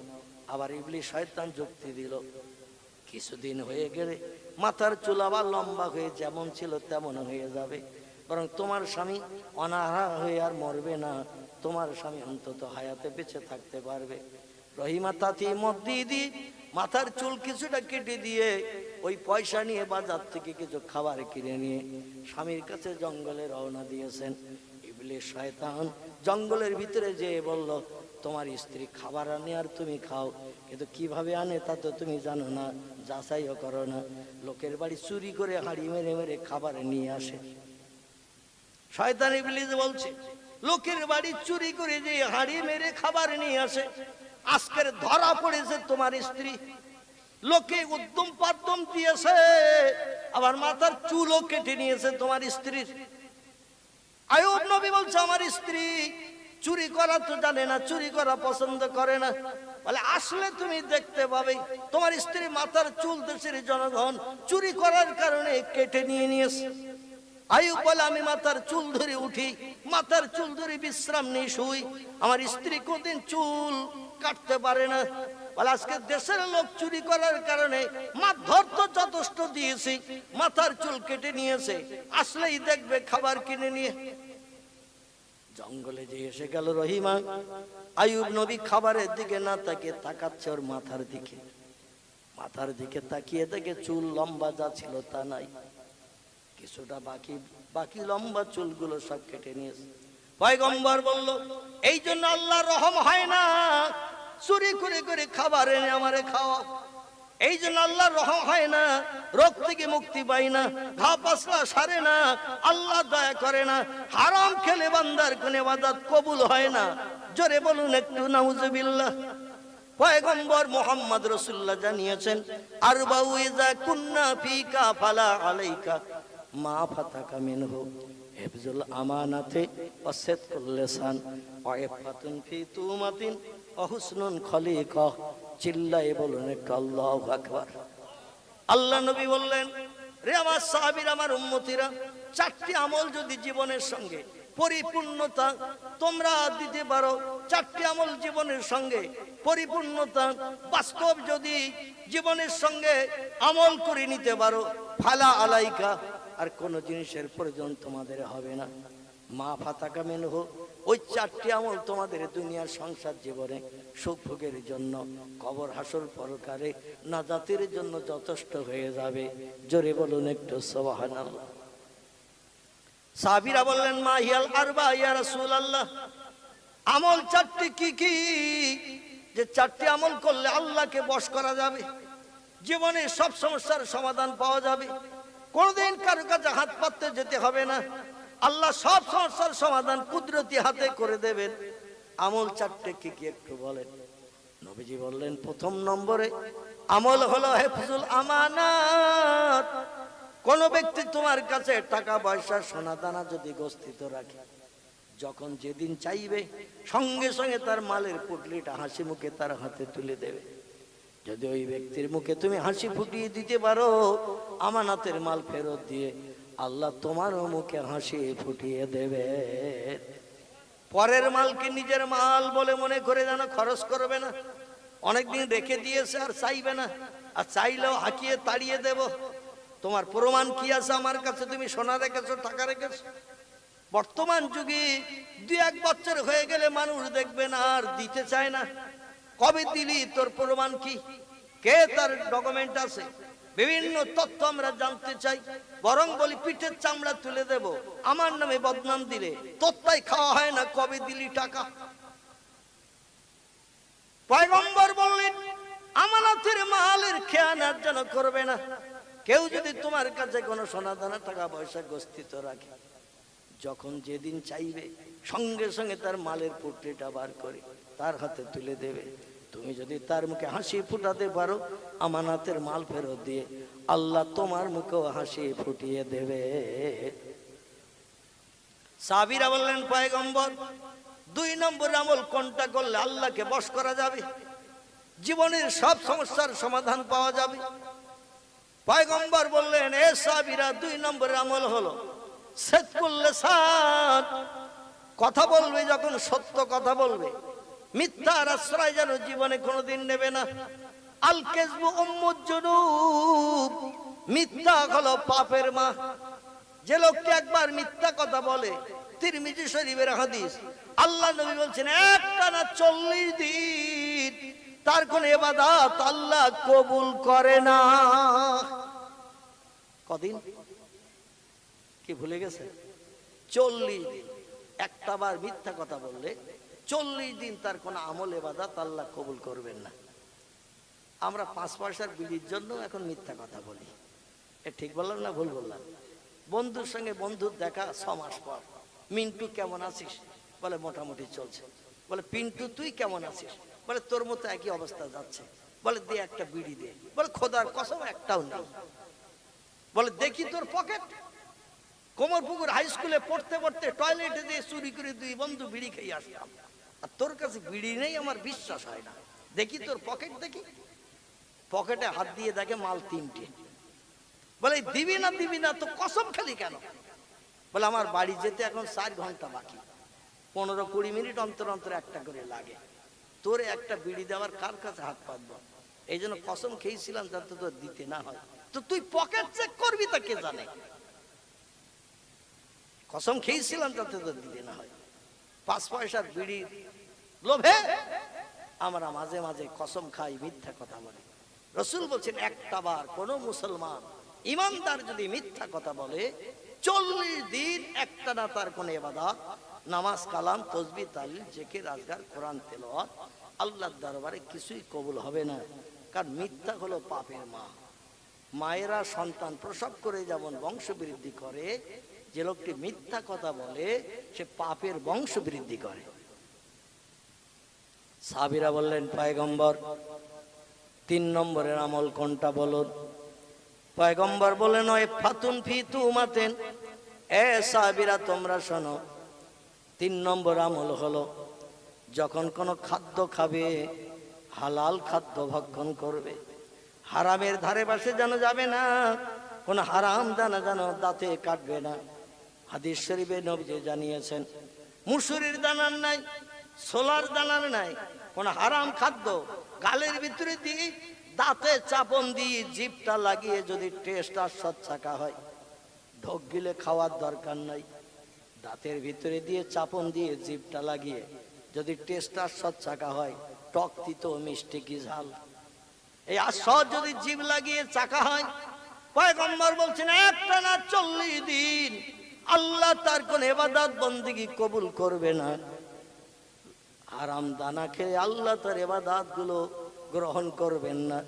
এজন্য খাদ্য যখন খাবে হালাল খাদ্য ভক্ষণ করবে, হারামের ধানের পাশে যেন যাবে না। বর্তমানে অধিকাংশ বিয়ে বাড়িতে কর্তৃপক্ষ নেমন্তন্ন না করলে আমরা উপজে নেমন্তন্ন নেই। ঠিক বললাম না ভুল বললাম? বাড়ির পাশে একজনকে নেমন্তন্ন করে যাচ্ছে মেয়ের বাবা, রাস্তায় ধরে বললো অমুকের নেমন্তন্ন করেছে, কই আমার তো করলি নে। বলে আজকের ব্যস্ত আছি, লজ্জায় পড়ে বলছে আজকের ব্যস্ত আছি, মনে করছিলাম কালকে আসবো তোমার বাড়ি চাচা।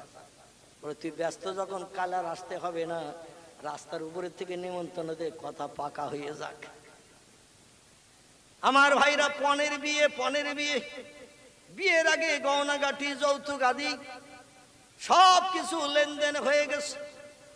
আল্লামা রুহুল আমিন রাহমাতুল্লাহ আলাইহি তরিকত দর্পণ তাসাউফ তত্ত্বের ভিতরে লিখেছেন বিয়ের আগে কোন পক্ষ যদি মালের লেনদেনের আলোচনা করে, ও বিয়েটি ইসলাম শরিয়াতে নাজায়েজ হারাম সাব্যস্ত হয়।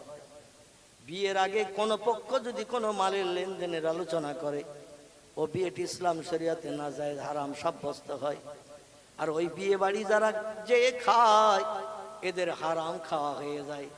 আরে হারাম খেলে এদের ইবাদত বন্দেগী আল্লাহর দরবারে কবুল হবে না, জীবনের দুঃখ আল্লাহ নিবারণ করবে না। জোরে বলুন একটু নাউজুবিল্লাহ। আমার ভাইরা, পয়গম্বর আইয়ুব নবী বললেন, বিবিরি তুমি লোকের বাড়ি থেকে হাড়ি মেরে খাবার আনো, আর হারাম খাবার আমারে খাওয়াও। জঙ্গলে সারাদিন অনাহারা থাকি, খাবার আনলে তাই ক্ষুধা নিবৃত্তির জন্য খাই। আজকের লোকজন তোমার দেখে দেখে ধরে ফেলেছে, মারধর দিয়েছে, মাথার চুল কেটে নিয়েছে।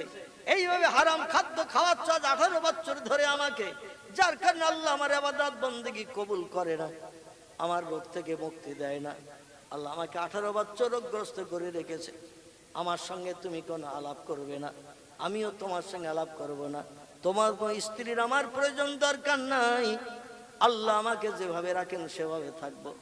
পয়গম্বর আইয়ুব নবী স্ত্রীর উপরে অসন্তুষ্ট, খুশি হয়ে যায়, স্ত্রীর সঙ্গে আর কথা বলতে চায় না, তার দিকে ফিরেও তাকায় না, খাবারও আর খেলো না। বলো তোমার হারাম খাবার, চুরি করা খাবার খাবো না। স্ত্রী করবে কি? হযরত রহিমা রাত্রি ঘুম হারাম হয়ে গেছে, সারাদিন স্বামী ক্ষুধার্ত বিবাসার্থ, সন্ধ্যাবেলা খাবার নিয়ে এসেছি মাথার চুল বিক্রি করে, স্বামী যাতে অসুস্থ না হয়, মৃত্যুবরণ না করে। কিন্তু কে আমার স্বামীকে বোঝালো জানি না, আমি নাকি চুরি করে খাবার এনেছি, স্বামী তাই খেতে চায় না।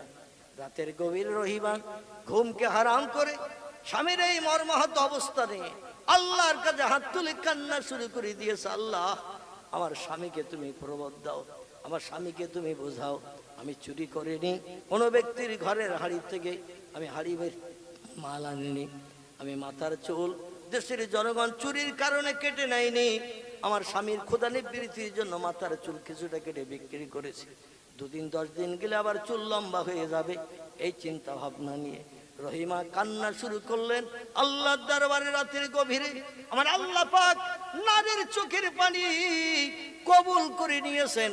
জোরে বলুন একটু সুবহানাল্লাহ। কোরআনে আল্লাহ 1000 বছর আগে তত্ত্ব কোট করে দিলেন, বিসমিল্লাহির রহমানির রহিম, ফালিয়াদহাকু কালিলাও ওয়ালিয়াবকু কাসীরা। ও দুনিয়ার বান্দা বান্দিরা, আমাকে রাজি করে জীবনের শখ যদি মেটাতে চাও, আশা আকাঙ্ক্ষা যদি পরিপূর্ণ করতে চাও, জীবনে যদি সফলতা অর্জন করতে চাও, সব সমস্যার সমাধান যদি পেতে চাও, 2টি কাজ তোমরা পৃথিবীতে করে নাও। একটি কাজ হলো ফালিয়াদহাকু কালিলা, হাসি তামাশা একটু কম কম করে করবে, ওয়ালিয়াবকু কাসীরা, আর চোখের পানি আমার কাছে একটু বেশি বেশি করে ফেলবে। আল্লাহ বলছেন হাসো কম, কাঁদো বেশি। চোখের পানি আমি বড় ভালোবাসি, চোখের পানি পছন্দ করে থাকি, চোখের পানি ইজ্জতের খাতিরে আমি বান্দা বান্দির মুখে অচিরে হাসি ফুটিয়ে থাকি। জোরে বলুন একটু সুবহানাল্লাহ। রহিমা এমন কান্না কাঁদলেন, রহিমা এমন কান্না কাঁদলেন, আল্লাহ পাক তার চোখের পানি কবুল করে নিয়ে পয়গম্বরকে ইলহাম পাঠিয়ে দিয়ে দিলেন, হে পয়গম্বর 18 বছর তোমার ইমানের পরীক্ষা নিলাম, কতদিন তুমি ধৈর্য ধরে থাকতে পারো। লোকালয় ছেড়ে দিয়ে জঙ্গলে বাস করছো 18 বছর। ও পয়গম্বর, আমি তোমার স্ত্রীর চোখের পানি কবুল করে নিয়েছি। হাদিস শরীফে নবীজি জানিয়েছেন 3টি দোয়া আল্লাহর দরবারে বিদ্যুতের মতো কবুল হয়। জোরে বলুন একটু সুবহানাল্লাহ। একটি দোয়া হলো, বাপ মা যদি সন্তানের জন্য কোনো দোয়া করে, আল্লাহর দরবারে দোয়াটা বিদ্যুতের মতো কবুল হয়। যাদের বাপ মা বিদায় হয়ে কবরস্থ হয়ে গেছে, এদের নাম স্মরণ করে বাপ মায়ের কবরকে সামনে রেখে কোন ছেলে কোন মেয়ে আল্লাহর কাছে দুখানা হাত উঠিয়ে যদি দোয়া করে, রব্বির হামহুমা কামা রব্বায়ানি সাগীরা। আল্লাহ কোরআনে শিখিয়ে দিয়েছেন, ও দুনিয়ার ছেলে মেয়েরা, বাপ মা বিদায় হয়ে গেছে, কবরে কবরস্থ হয়ে আছে, কি হালাতে আছে তুমি জানো না, দেখতেও পাও না। এই জন্য আমার কাছে দুখানা হাত তুলে বাপ মায়ের উপলক্ষ করে যদি এই দোয়াটা করো, আল্লাহ কোরআনে উদ্ধৃতি দিয়ে দিয়েছেন, অকুর রব্বির হামহুমা কামা রব্বায়ানি সাগীরা। আল্লাহ বলছেন বান্দা চোখের কোনা দিয়ে যদি 2 ফোঁটা মাছির মাথার নেয় পানি, নাকের ডগা পর্যন্ত চোখের কোনা থেকে নামিয়ে দেয়, আমি ছেলে মেয়েদের দোয়া কবুল করে বাপ মায়ের কবরের আযাব বন্ধ করে জান্নাতি শান্তি চালু করে দিয়ে থাকি। 3 নম্বর আরেকটি দোয়া আল্লাহর দরবারে বিদ্যুতের মতো কবুল হয়, স্ত্রী মন খুলে যদি স্বামীর জন্য কোনো দোয়া করে, স্বামী মন খুলে স্ত্রীর জন্য যদি কোনো দোয়া করে, আল্লাহর দরবারে সে দোয়াটা বিদ্যুতের মতো কবুল হয়।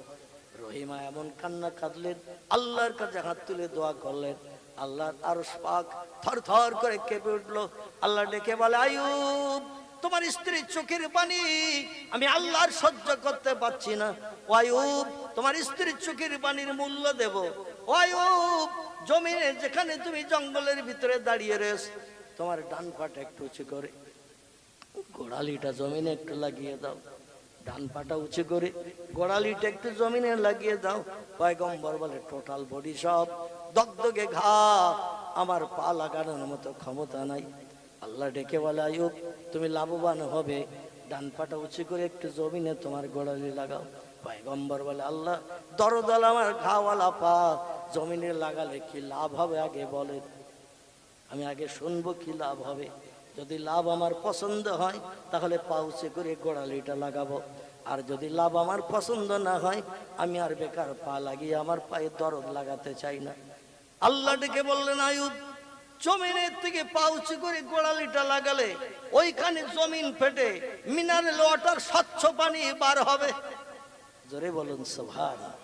একটু পাটা উঁচু করে জমিনে লাগালে ওইখানে জমিন ফাটি আমি পানি বার করে দেব।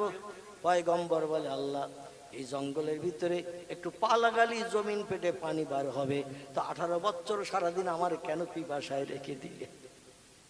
আজ 18 বছর সারাদিন পিপাসায় থাকি, সন্ধ্যার পরে স্ত্রী লোকালয় থেকে ফিরে আসলে পিপাসা নিবৃত্তির পানি পান করি। জঙ্গলে এত পানি তুমি রেখেছ, একটু পা লাগালি জমিন পেটে পানি বার হবে, 18 বছর আমাকে কেন পিপাসায় রেখে দিলে? আল্লাহ ডেকে বলে পয়গম্বর যে পানি বার হবে ও পানি তোমার পিপাসা নিবৃত্তির জন্য নয়, যে পানি তোমার পায়ের স্পর্শে জমিন পেটে বার হবে ও পানি তোমার রোগ মুক্তির জন্য আমি বার করব। জোরে বলুন একটু সুবহানাল্লাহ। পয়গম্বর বলে রোগ মুক্তি হবে। আল্লাহ বলে না মিয়াব্দি ও বান্দা হা হা, জমিন পেটে যে পানি বার হবে ওই পানি তোমার 18 বছরের ছোঁয়াচে কুষ্ঠ রোগ ঘা পাসলা সব সারিয়ে দেবে। পয়গম্বর বলল কিভাবে হবে? আল্লাহ বলেন পানি যখন বার হবে জমিন পেটে একটু পানি ধরে নিয়ে মাথায় দিয়ে দেবে, আর মাথা দিয়ে টোটাল বডিটা একটু তুমি ভিজিয়ে দেবে। তবে হুঁশিয়ার সাবধান থাকবে, বডির কোনো জায়গা যেন ভিজতে বাকি না থাকে।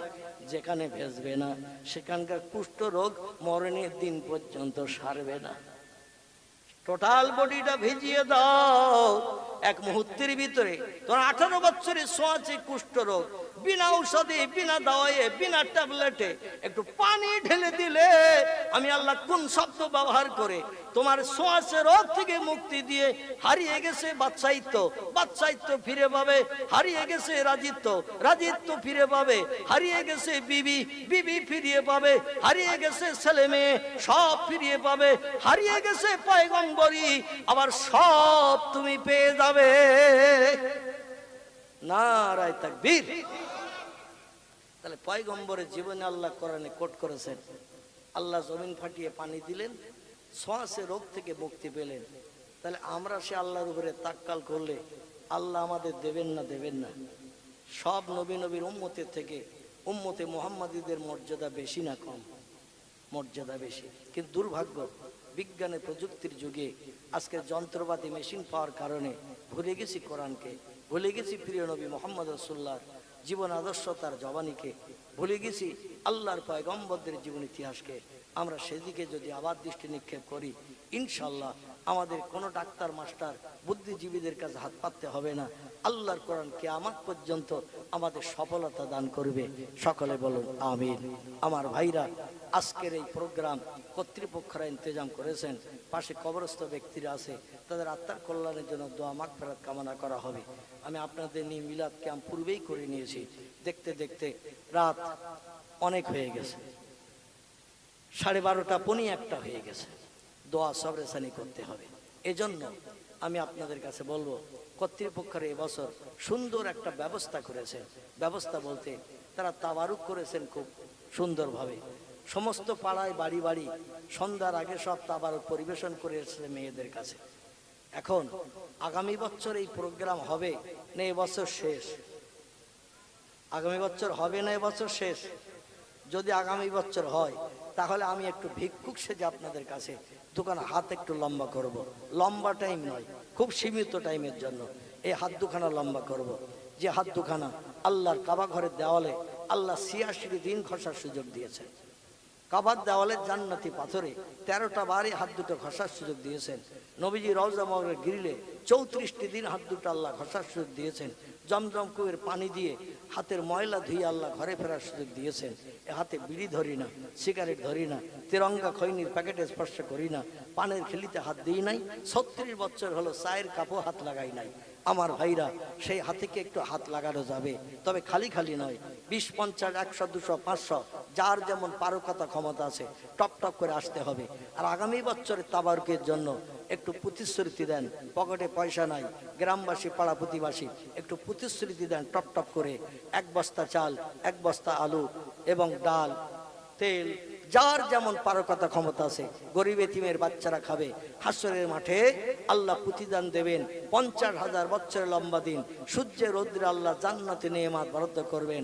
জোরে বলুন একটু সুবহানাল্লাহ, জোরে বলুন একটু সুবহানাল্লাহ। এই জন্য একটু টপ টপ করে চলে আসেন। একজন ভাই প্রথম 100 টাকা দিয়ে খাতা খুলে দিলেন, আর একটা বাচ্চা ছেলে 10 টাকা দিলেন। আমার আরেকজন বাবাজি তিনি দিলেন 50 টাকা। টপ টপ করে যাদের পকেটে আছে, যাদের পকেটে আছে আল্লাহর ব্যাংকের বইতে একটু নাম লেখেন। আল্লাহ কোরআনে জানিয়েছেন, মান জাআবিল হাসানাতে ফালাহু আশরু আমসালেহা। আল্লাহ বলছেন, আমার ব্যাংকের বইতে যে 1 টাকা জমা করে ভালো কাজে, আমি 10 টাকার লাভ তার হাতে হাতে দেখাই। যে বান্দা চাওয়ার আগে ভালো কাজে নাম লিখে দেয়, আমি আল্লাহ 10 গুণ থেকে 70 থেকে 700 গুণের যাজা শ্রীবৃদ্ধি করিয়ে আমি ফকিরকে আমির বানাই, গরিবকে ধনী করাই। আল্লাহ বলছেন, আল্লাহু গানিউন ওয়া আনতুমুল ফুকারা। আল্লাহ বলছেন, ও দুনিয়ার কোটিপতিরা, তোমরা আমার কাছে হলে ফকির ফকির, আর আমি আল্লাহ হলাম ধনী। জোরে বলুন একটু সুবহানাল্লাহ। টাকা পয়সা যা আমাদের আছে, আসলে মাল সব কার? এই আমাদের কাছে যা টাকা পয়সা আছে এসব মাল কার? সব আল্লাহর মাল। আল্লাহ কিছুদিন আমাদের গোষ্ঠীতে করে রাখার সুযোগ দিয়েছেন, তাই রাখি। চোখ বন্ধ করলে কিন্তু সব ফেলে রেখে যেতে হবে, কিছুই সঙ্গেই যাবে না, কিছুই সঙ্গে যাবে না। খালি হাতে এসেছি মায়ের উদর থেকে, খালি হাতে চলে যেতে হবে। আল্লাহর ব্যাংকে যারা লিপিবদ্ধ করবেন, সুদের সুদ তস্য সুদের মতো সাদকায় জারিয়া হতে হতে ওহদ পাহাড় হয়ে যাবে। জোরে বলুন একটু সুবহানাল্লাহ।